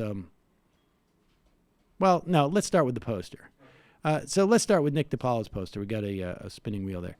So Nick has always been a bit of a right winger, but a guy who, to be fair, doesn't know much about politics. And I always had a bit of a fantasy of going on Colin Quinn's old show about 10, 15 years ago. I can't remember what it was. Tough Crowd. And debating. They would never have me on. No, they were, and I was friendly with Colin. It's just, I think, they knew at one point, like, oh, wait a second. I mean, the comedians in that area did not want to talk to me because they felt I knew too much about politics. And so here is Nick DiPaolo with his album, his new video, A Breath of Fresh Air. And it's Nick, a white guy from Boston of Italian descent, giving the finger to, let's see, we have one woman wearing a stocking cap, another woman of... That's a pussy hat. Oh, a pussy hat, yeah. Another woman with a bullhorn. I can't tell what's on her shirt. A couple women of He's color. from Danvers, dude, Couple not of women, Boston. Yeah, a couple of women of color. One other woman crying. I'm not sure why. And then She's triggered. A black guy with a Black Guy Lives Matter T-shirt, and someone with a Me Too thing. And he's giving a finger to all of them because he's a breath of fresh air. Now, if you put a hard hat on this guy and put it in 1969 as he's like giving a finger to civil rights marchers, that's how fresh this air is. And then, so Nick is very excited about this because it created a real firestorm, and he was very, very excited on how many of the libturds were making him popular. And then he gets a tweet at him from a woman says, the guy in the Black Lives Matter shirt is activist Moyedin Moye, who was shot and killed last year. But yeah, sure, use him as a prop in a shitty Photoshop job to demonstrate how edgy and brave you are. And so Nick said, I did not know that as I found it online in stock photos. Looking into changing it as we speak. My apologies. Wow. It leads me to believe that they did not get rights to those photos. But pretty edgy stuff. And then Nick is so proud of himself because here he is a little bit later, trending number one on Twitter in New York City minutes ago. Thanks to you, my great fans, and the whining leftist maggots. And then if you go down to see where he trends that he posted there, he's trending number one in New York, but guess what's trending number one in the USA? Of this guy giving the finger to the Black Lives Matter folks. Wow. Trending in the USA, Sandra Bland. New cell phone video shows what Sandra Bland saw during her arrest. She, of course, was the woman who was clearly unjustly arrested. And then 3 days later in custody, with the police obviously hiding video footage which showed that the policeman was lying about the threat to his life. She died in what was ruled a suicide. I don't know if he was aware of that, what was trending there, or he just is just so oblivious, or what. Up yours, guys. So this tweet that I did not know that as I found it online in stock photos, looking into changing it as we speak, my apologies, is very similar to this drill tweet. It says, so you persecute Jared Fogle just because he has different beliefs. Do tell. Girls, and then in parentheses, girls get mad at me. Sorry. I'm trying to remove it. Seriously. Yeah, like does it make it any better if the guy were still alive that he's given the finger to Black Lives Matter? Like, come on. No. Isn't the whole point of Black Lives Matter that black people are being killed? Well, here's the point. Here's the thing that I don't understand. Why apologize for that? Yeah, if he's such an edgy truth teller. Well, I mean, what difference does it make that the guy died? You still give him the finger to him. You're giving a finger to the whole idea that black people are unjustly targeted by police. He was complaining about being murdered by the police. I thought the whole point was that when the police murder a black person, you're supposed to respect them for doing their jobs. You should give the guy who arrested and harassed Sandra Bland a voucher to download your new special for free on iTunes. Have the courage of your convictions. Moron. Well, I just don't understand why that makes a difference. Why he feels he has to apologize. Oh, I didn't realize that he died. Like, honestly, like seriously, the whole point of Black Lives Matter is that there are people dying. You're giving the finger to that. What's different about this guy just happened to be a guy who died? Grow up. But listen, in many respects, we're giving Nick just a little bit more credit probably than is fair, because we're expecting him to apply a little bit of brain power. Now, I know Nick for a long time, and he is not fresh. That I would not say. But here is, before we get to how I know Nick DiPaolo, here is some of Nick DiPaolo's comedy stylings, ladies and gentlemen. And This stuff, super fresh. This is the part he clipped for the promo. Yeah, this is what he clipped for the promo. There's no respect for white European males anymore. I realized this. I was in Jersey last night, working in Jersey. I had to get on the turnpike to come home. I had to go to the bathroom on the Jersey Turnpike, so I pull into a rest area. What's the name of the rest area? The Vince Lombardi rest area. That's the best we can do for the greatest coach in the history of the NFL. Should we put a statue of him in front of his high school? No, let's build an 18 by 24 brick structure after exit 13A, where truckers who have been living on hooker pussy and beef jerky for 14 hours can unload their impacted bowels, where gay guys can exchange filthy blowjobs at 3 a.m., and where pedophiles can come into the faces of terrified children. You know, the shit that Vince Lombardi was for, you know. All right, pause it. Now, this joke obviously wouldn't be as funny to his crowd if it was, let's say, the Walt Whitman rest stop. But it's funny that he talks about Vince Lombardi. Like, we couldn't give him a statue. Well, actually, they did give him a statue. Let's put up a picture of that statue right now. That is the Vince Lombardi statue. I would imagine that's out in front of the Green Bay Stadium. I think also called Vince Lombardi Stadium. Which is also named after him. In fact, he was such a great football player. It would have been nice if the NFL, as an organization, You only get football stadiums named after you him. only get football stadiums Because named there's after- no respect. You get a statue. You know, I'll tell you, it would have been nice if the NFL. It's Lambeau Field in Green Bay, not Lombardi Field. Oh, Lambeau Field. Okay. But it would have been nice. It would have been nice if the NFL could have done something. Let's say, I don't know, name the trophy they give to the winners of the Super Bowl after Vince Lombardi. In other words, the Vince Lombardi Super Bowl trophy, or I think they call it the championship trophy. So here you have Nick DiPaolo, a breath of fresh air, talking about how disgusting it is that they don't. I mean, the premise is we don't have respect for white European males anymore. Boy, that's the story of my life. No respect. No respect. We don't have respect for white males anymore. All they do is they get rest stops and or statues and or huge trophies that are given probably in the handing over of that Super Bowl trophy is probably one of the most witnessed events in television, period. And the biggest sporting event every single year in the world. Well, I could have said Walt Whitman, but I mean, I don't know who gives a shit about Walt Whitman. It's like he just wanted the first part about the white male Europeans don't get respect anymore. It's like, what can I say to make this? I mean, that was just really. And say a lot of bad words too, which is also funny when you say bad words. Right, when you say right. It's very edgy. Now look. And why should we respect white European males? P.S.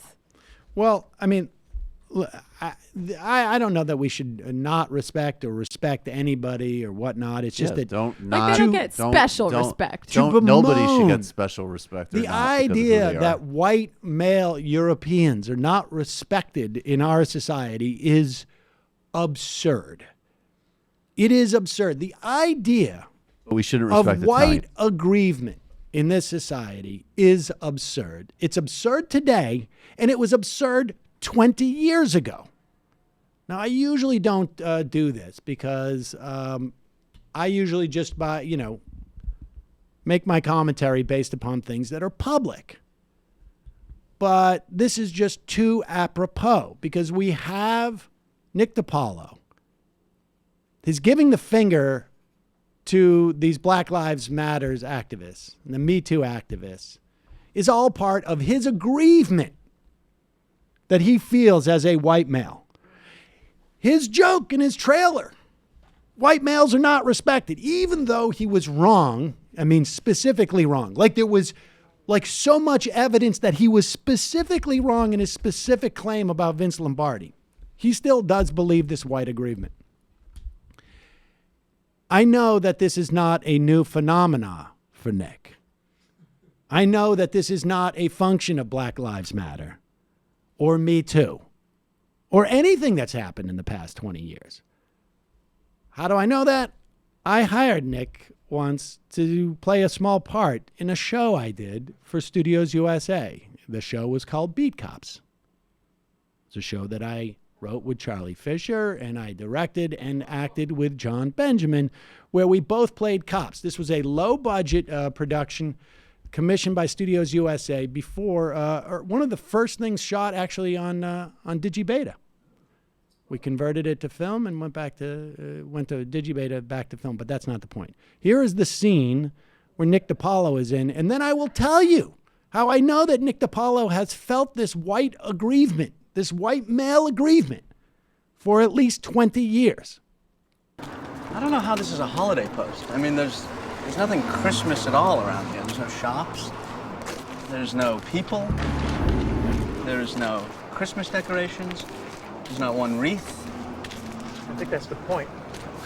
We're put out in the boonies.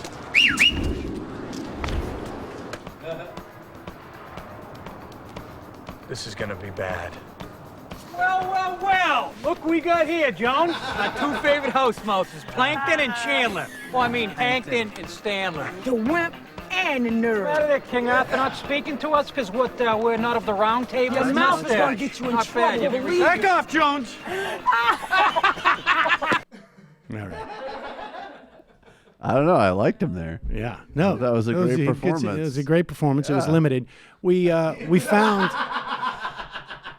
found by doing a lot of jump cuts, we could easily go around some poor performances in the context of that. Sometimes your style is determined by the fact of what you capture in the context of the show. And I do remember this, and there's so little of my life that I remember that it has to be stunning for me to remember something like this. And I remember being completely stunned. This show we shot in, I think it was 1999, I think it was. And so I had made a lot of money as a sitcom actor. I had just come out of a very big sitcom deal with NBC, where I did a couple of pilots for them, and I pitched doing Beat Cops on the back of Who's the Caboose. They allowed me to do it without having any development process. Just, here's the money, go shoot it. And so I had been very familiar with what was going on in Hollywood at that time. It was the heyday for comedians. There were 5 networks at that time, 5 national networks: Paramount, WB, Fox, ABC, NBC, CBS, ABC. They were all in the sitcom business. Every night from 8 to 10, 8 to 11, almost every single night on every single one of those was a half-hour sitcom. They were giving out sitcoms to everybody.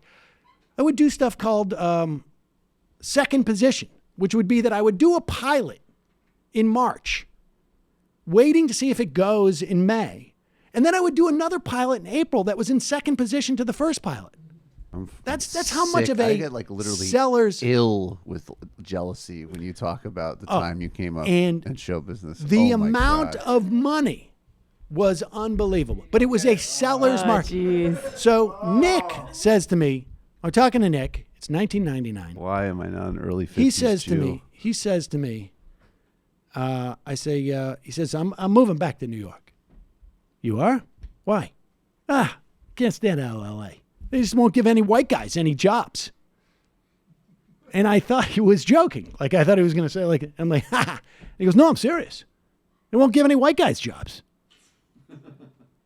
I had literally been on, at that point, 3 or 4 different pilots where there was a guy just like Nick DiPaolo, an Italian character, like that. Like Guy's Island was literally with one of them called. Like, it was so easy to get a Guy Island. It was so easy to get a job in that situation if you had a modicum of talent. Now, to be fair, well, some people can be funny and not necessarily a great actor. That's all right. Shit. That's all right. Get those white guys. But the white aggrievement, the idea that to be in Hollywood in the 1990s and to be a male comedian and to come up with the theory that they're not giving white guys any acting opportunities on sitcoms. The level of delusion, the level of self-involvement and resent. It's just racist. You're just racist because your racism, and you don't think you're racist. You're so deluded by your disdain that you're looking for someone to blame for whatever wasn't happening in your life. And it was just super easy for you to do it. Now, I imagine that was not a new phenomenon for him. But I can assure you that act of giving the finger to activists is not borne out by the activism. He had the same resent 20 years ago. And now it's just being dressed up in some other fashion. He's updated his resentment. Yes. It's fresh now because I changed the shirts they're wearing in the Photoshop. It was good acting, though, on Beat Cops. Not bad. Not Good bad. directing. Who was the actress, by the way? I can't remember her name. Oh, she did a good job, She too. was a rapper. She wasn't. I think that was her first acting gig. No idea who she is, but I found the You know way who else they is in that bothered show? both of you very believable. Judy Gold. Judy Gold was also in it. Yes, indeed. Seems like he was playing himself, really. Who was? DePaulo. No. Well, No. it was casting. No, he was not playing himself. He was in Method. It's funny to put him in that helmet, though. In the bike helmet? Yeah. Well, the idea was that these guys were the first time they were out of the cage, and they get intimidated in the evidence cage, but they're protected by the cage. And now they're on the streets. What, you and Benjamin got intimidated? Right, Yeah. right, yeah. Yeah. I like that they're intimidated by guys with bike helmets on, though. Yeah. I mean, wear your helmets, people, but they look funny. Since we're talking about the 90s, let's go back to the 90s. This is a throwback Wednesday clip. Bernie Sanders on the floor of the House. Longtime listeners of the show will remember Duke Cunningham. Duke Cunningham was a congressman from California who, if I remember correctly, had a boat. I'm trying to remember what the name of that boat was. And that boat was paid for by largesse that he received in terms of bribes from defense contractors. And Duke Cunningham pled guilty to receiving over $2.3 million in bribes. Gosh, The I wish Dukester. I could remember what the name of that boat was. The Dukester. Is that what it was? It's now docked under the name Banker's Hours, but that's a new name, I think. I'm looking. Whereabouts? No, this is a piece from 2013. Everyone knows where disgraced former Rep. Randy Duke Cunningham was for the past 7+ years until his release from federal prison in June. The one-time Rancho, blah, blah, blah. But the whereabouts remained a mystery of the Dukester, the Washington, D.C. party boat that Cunningham once called home. Not anymore. Wait, he lived on the boat? Yeah, he was an awesome guy. I've actually known a couple of people who've lived on boats in Washington. He was a cool guy. But he wasn't just a criminally fraudulent congressman. He was also a bigot. And here is Bernie Sanders calling him out for his bigotry on the floor of the House in 1995. You said something about homos in the military. Was the gentleman referring to the many thousands and thousands of gay people who have put their lives on the line in countless wars defending this country? Was that the group of people that the gentleman was referring to? I'm talking about the military. People in the military do not support. That's not what we were talking about. You used the word homos in the military. You have insulted thousands of men and women who have put their lives on the line. I'm talking about you and liberals like you that keep. Now, the other part that I enjoy about that is that I have tried to tell you kids before, back in the day, that was a slur from the right, liberals. That was it. There was no one going like, he's not a liberal. He's to the left of that. Another example of Bernie Sanders being a crypto white nationalist. Yes. Keep going around with all of your incredibly immoral, stupid takes on Twitter.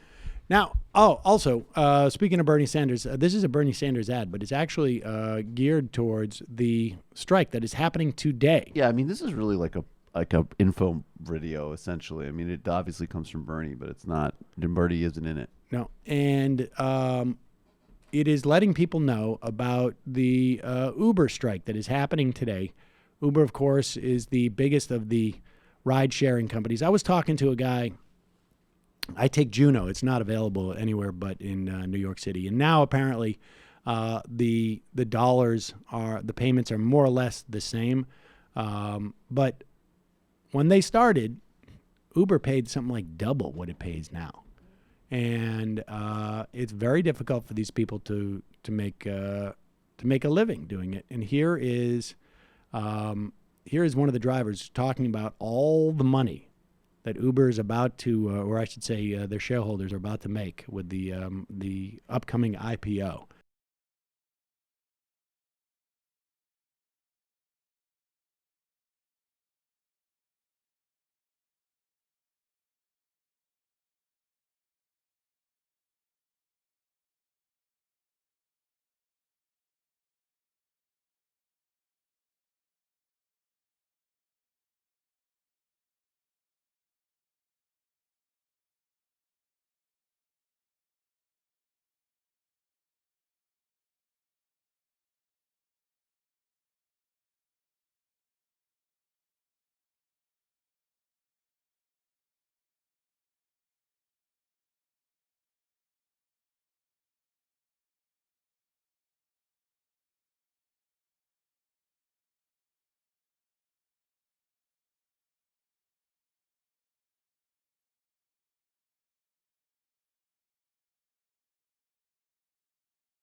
So Uber folks are protesting in around at least 8 cities around the country. Lyft too. Is Lyft as well? Yeah. I just saw a tweet from our man Lee Carter in Virginia. He said, because of the low pay at the General Assembly, that's the body that he was elected to, I've been driving for Lyft on the side to make ends meet. I'm striking on Wednesday with thousands of my fellow rideshare drivers. Don't cross the picket line. Don't do it. Don't cross the picket line. Just don't. Now, I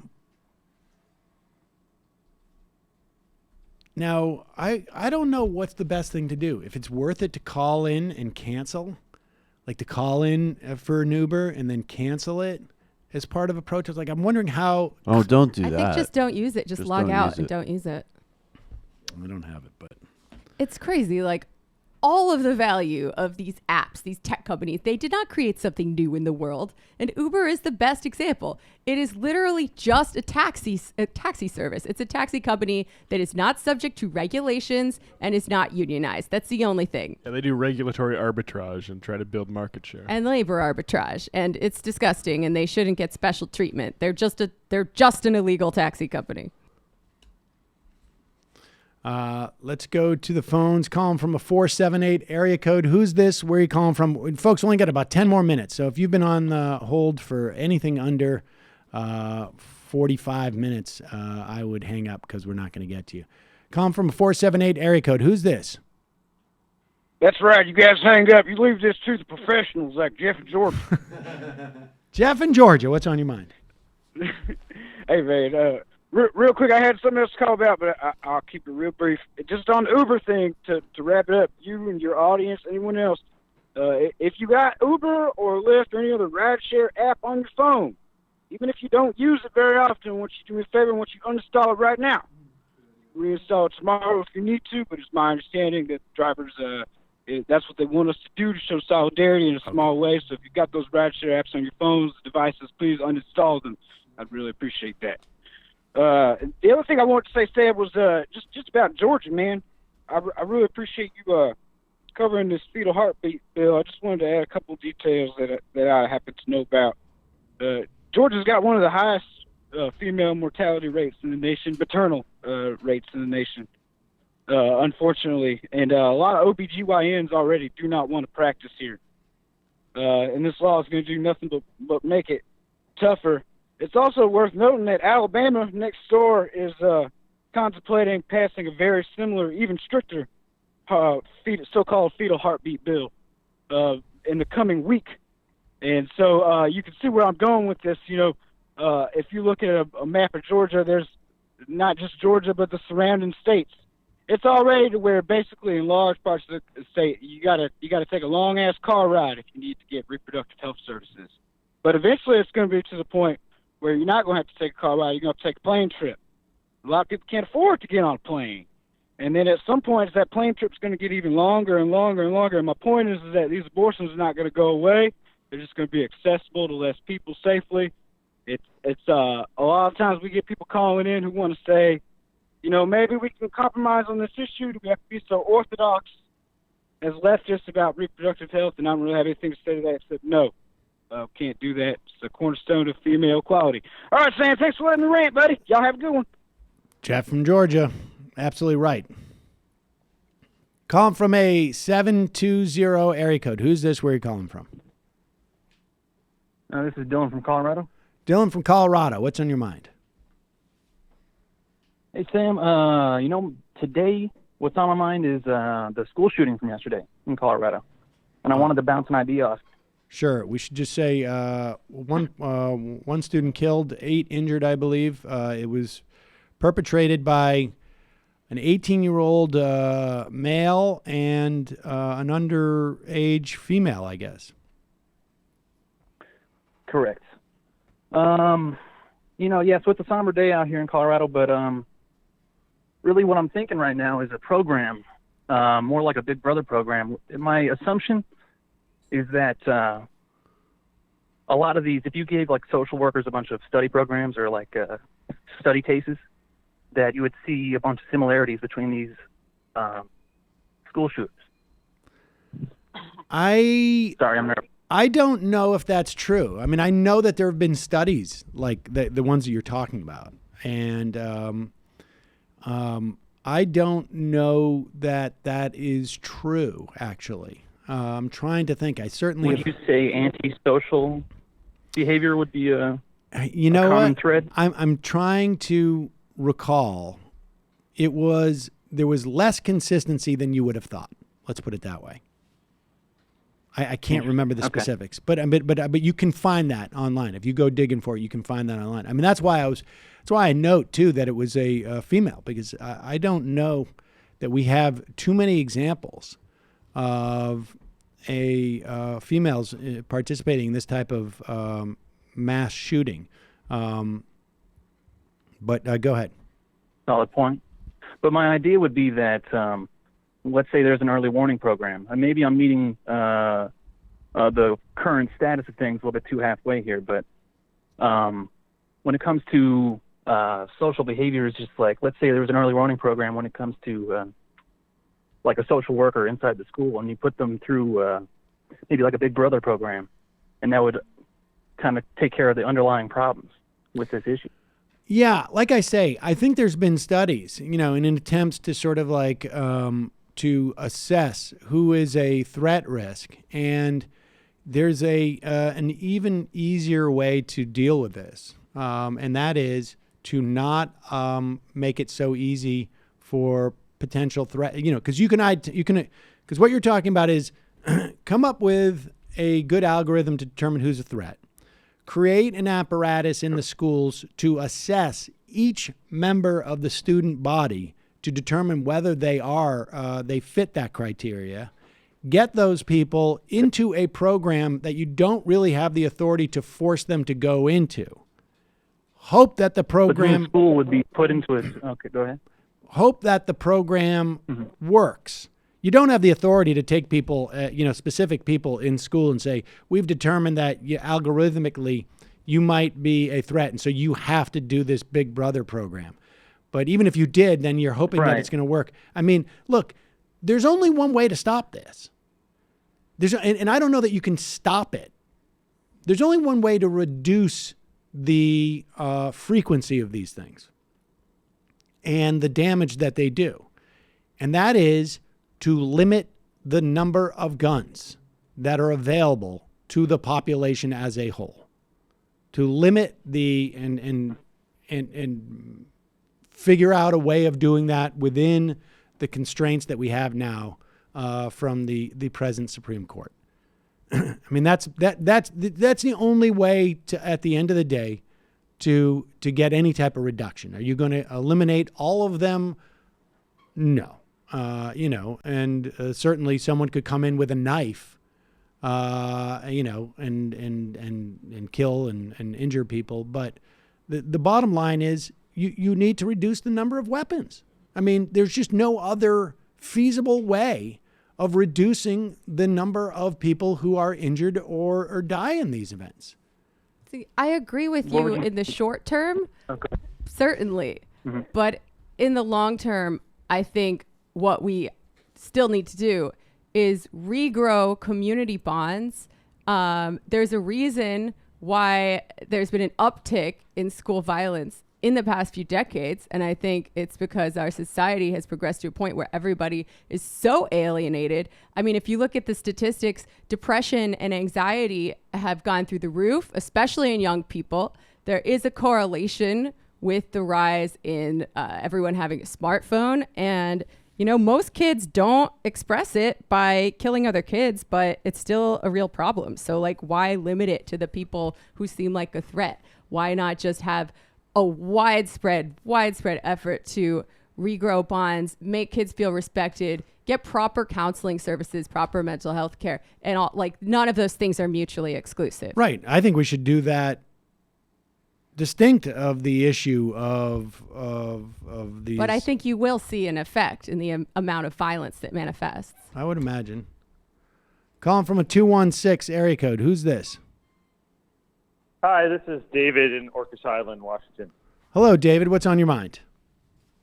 In fact, David, you're the last caller of the day. What do you think about that? Oh, great. I wanted to comment. You had a discussion last week about the whole Bill Clinton was the first black president issue, which sounds really silly post-Obama. Right. So my comment on that is I remember that was my first election that I voted in 92. And I think it also had to be besides Maya Angelou feeling that he was treated like a black man. It was Toni by Morrison. Republicans. Toni Morrison. As bad as, that kind of thing. I think it also had to do with Bill Clinton's friendship with Vernon Jordan and being him seen as the first president to have a black best friend and people really connecting with that. And, that was one thing I remember from that time. He had a very populist image, too, I think Bill Clinton did, and was probably seen to be more closer to the black community in Arkansas, probably is in part probably it as well. Well, and class is very racialized in America, too. So don't you think she was making some connection between his class markers and the... Well, that's exactly what Toni Morrison was saying, because he grew up in a single family household. His father was an alcoholic. There was supposedly all these tropes that, I think she was saying it sarcastically in some way, but... Yeah, they were connecting race and class in a way that Bill Clinton did not turn out to be capable of doing policy-wise. Or didn't want to. Yeah. You guys can both go fuck yourselves. Check out Clinton Cash on Patreon. Chelsea and I are doing our special. That would actually be the amazing. Talk with Alyssa Milano and have Toni Morrison on for the 20-year anniversary of me being declared rightly the first black president. Folks, let's play these two clips. Let's do this first one. Here's my good friend Grover Norquist on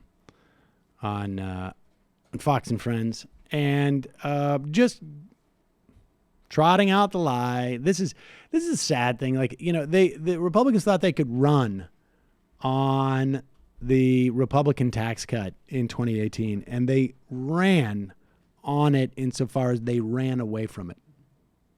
Big time. Well, what about Kamala Harris, though? She just said that, the tax cut benefits the top 1%. Is that accurate?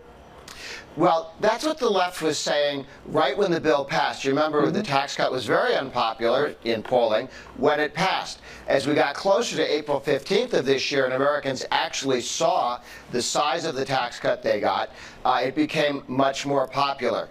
What Harris and Joe Biden are talking about taking away from people, family of four, 74... Pause it. I want you just to note, he did not answer the criticism of it just basically impacting the top 1%. But when they talk about the repeal, Grover Norquist is going to tell us about the repeal. Now, the thing that Grover Norquist is not going to tell us, in fact, even the candidates who are calling for the repeal are not going to tell us, is that all the things he's about to mention, the tax cuts for the middle class, the few tax cuts for the middle class, they automatically sunset by the middle of the next president's term. Family of four, $73,000 median income. That family would have $2,000 in higher taxes if you took away the Trump tax cuts. That's how big the Trump tax cut was for a family of four earning $73,000. Single parent earning $41,000. One child, single parent, would cost that person $1,300 to lose the Trump tax cut. That's how large the tax cut was. These are significant tax cuts. Even the New York Times and the Washington Post, in their fact checks and others, had to say this was a tax cut for most Americans. And that's sinking in now. Right. A year ago. Pause it. First off, okay. It's when he says it's a tax cut for most Americans, all right? What he's saying is that most Americans may have had a tax cut, but the vast majority of the value of these tax cuts went to corporations and to the extremely wealthy. And I misspoke. In 2025, all of the tax cuts that he mentioned repeal anyways. And all that we're left is the tax cuts on the multimillionaires and the corporations. But let's just see if there was only a way we could assess how people felt about the tax cuts coming up on April 15th. Is there any way to do that? Matt, do we have any mechanism, like maybe some of the polling or those articles? No, we didn't pull those? Because we can get that right now. Oh, I got it right here. I emailed it to you. On tax day, Trump tax cuts remain deeply unpopular. From Politico, date April 15th, 2019. Wow, that's on the day of April 15th. Maybe what he meant was the tax cuts were super popular like on the 12th of April and on the 13th of April. But by the time the April 15th came along, Trump tax cuts remain deeply unpopular because people know that when you give huge tax cuts to corporations and tiny ones to the rest of us, ultimately what happens is things get more expensive because the wealthy people drive up the prices, and government services get shrunken at one point, if not now, then later. The end of this is pretty good, too. China, and we were the highest of all the major economies in the world at 35. We took it down to 21%, which makes us competitive. Right. President wanted 15, but 21 is good. To get rid of the Trump Republican tax cuts is to make us the least competitive nation in the world on tax policy on businesses. That is exactly where you don't want to be. Also, that tax cut lowered most Americans, most Americans' utility bills, because those utility bills just pass on your taxes. When we cut taxes, billions of dollars in lower utility bills for all Americans. Don't piss down my back and tell me it's raining. And also don't piss around my sneakers in a weird, confused stream. Those tax cuts were so not passed on to people. Remember all the supposed jobs that were going to be created by these tax cuts? No. What the hell is he talking about with utility bills? It just came to his head. I think he just saw. It's like it's one of those like Kaiser Soze moments. He's looking around. Utilities bills. I think called grasping at All straws. Right. Lastly, let's just talk about this. This is pretty funny. Folks, a lot of you out there try and stay hydrated. This is not an ad. You do so with just like one way of putting a cap on all of this, that we're all going to hell. Hashtag doom. A guy used to work at Netflix who was a marketing guy. He's got a $1.6 million in fresh seed funding. And smart money. Smart money. and he's launching a new water company, that sells water. But this is for people who are a little bit tired of, quote, water brands, that are not Whole Food Yoga Mom waters. All right. These are Smart Edge. This is for Smart Edge guys. Yeah, we don't want your soy water. Right. This is for folks like Matt Binder, actually. Yeah, folks, it's liquid death. Murder your thirst. Mountain water. Murder it with liquid death. Such a cool skull wasted. It's cool that you can just get millions of dollars from dumb investors to do a novelty drink. It's water. There's nothing novel about that. It's Austrian water. And it's packed in 12 packs of tall boy cans. God. Like, if these people could figure out a way to capture the air and make us pay for that, they would. I'm pretty sure they're gaseous like death. It's oxygen. Wow, right? I mean, we really have nothing to say about this other than just like, this is it, folks. Where's mine? Wrap it up. Wrap it all up. It's gonna look funny in the startup's fridge. All right, going to do a couple of IMs and get out of here. John McCain's brain tumor. Hi, Sam. Good show. When are you having John McCain's ghost on again? Really funny shit. Can you put him on the Friday rotation with Digby and Ben Dixon? Rob from Austin. Add to your Supreme Court calculus that a Democratic president will need a majority in the Senate to appoint any new justices. By the way, Zima is still widely available in Japan.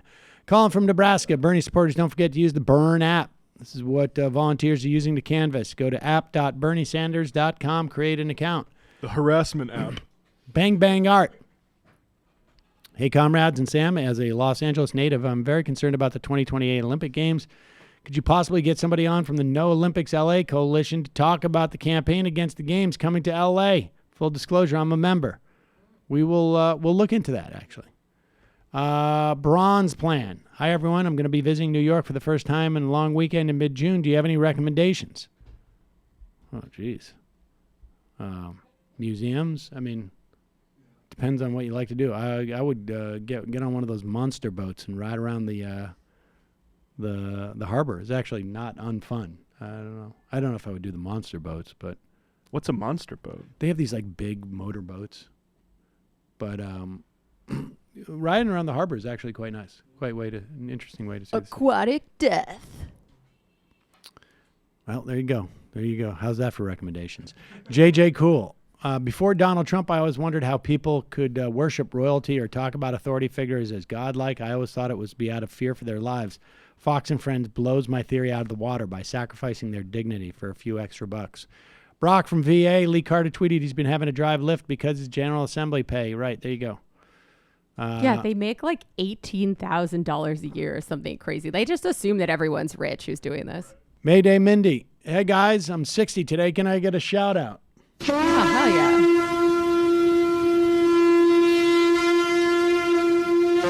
Well, the idea is that a lot of businessmen use that job to exploit business opportunities. So for them, getting paid that is not prohibitive in many respects. And in a large part, that is why you want to pay lawmakers more money, actually, so that it opens the door to more people being able to do it. It's also why Trump's whole gambit about donating his salary is a joke. Yeah. He's monetizing it, believe me.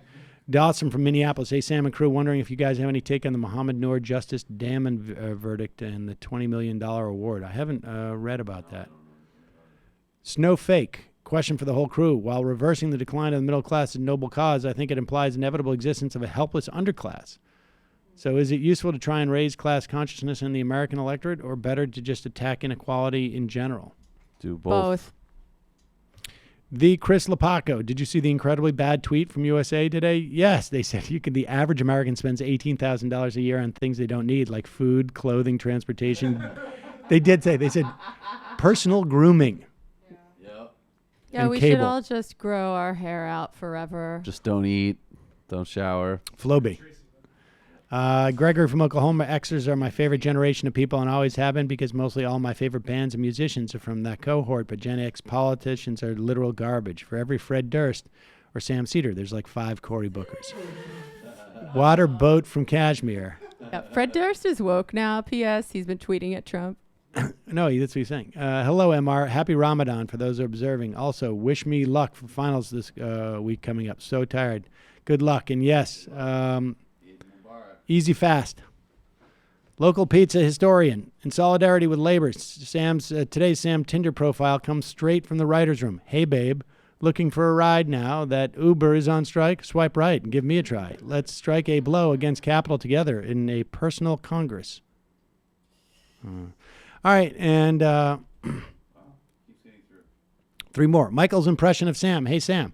Trump is trying to use the Canadian immigration system to promote his regressive policies towards immigrants. What he doesn't know is that the point-based system we have is only a small part of the system, which is called express entry. It's designed to bring in skilled workers to fill needs in certain sectors and not general immigration. The Democrats need to push back on this.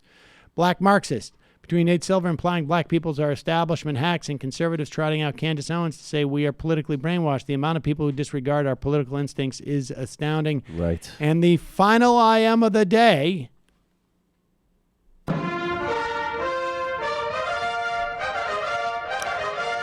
Fran from Philadelphia. Forgive me, Matt, but I believe the La Poupée was heavyweight with a flanger effect, not a phaser. Fair. Similar, but flangers kind of sound lame compared to the subtler psychedelia of a phaser. All right, folks, see you tomorrow. It might take all the strength I got to get to where I want, but I know somehow I'm gonna get there. I wasn't looking when I just got caught between the truth and the light bulb. Finding out won't make me feel any better. Yeah, I know the clock is ticking, but the meds are gonna kick in, and my pilot light shining bright. I get somewhere the choice was made, for the option where you don't get paid, for the road that bends before it finally breaks you. I guess somehow I lost my drive between the 101 and the 5. Do you know how far the detour takes you? Yeah, I know the clock is ticking, but the meds are gonna kick in, and my pilot light shining bright.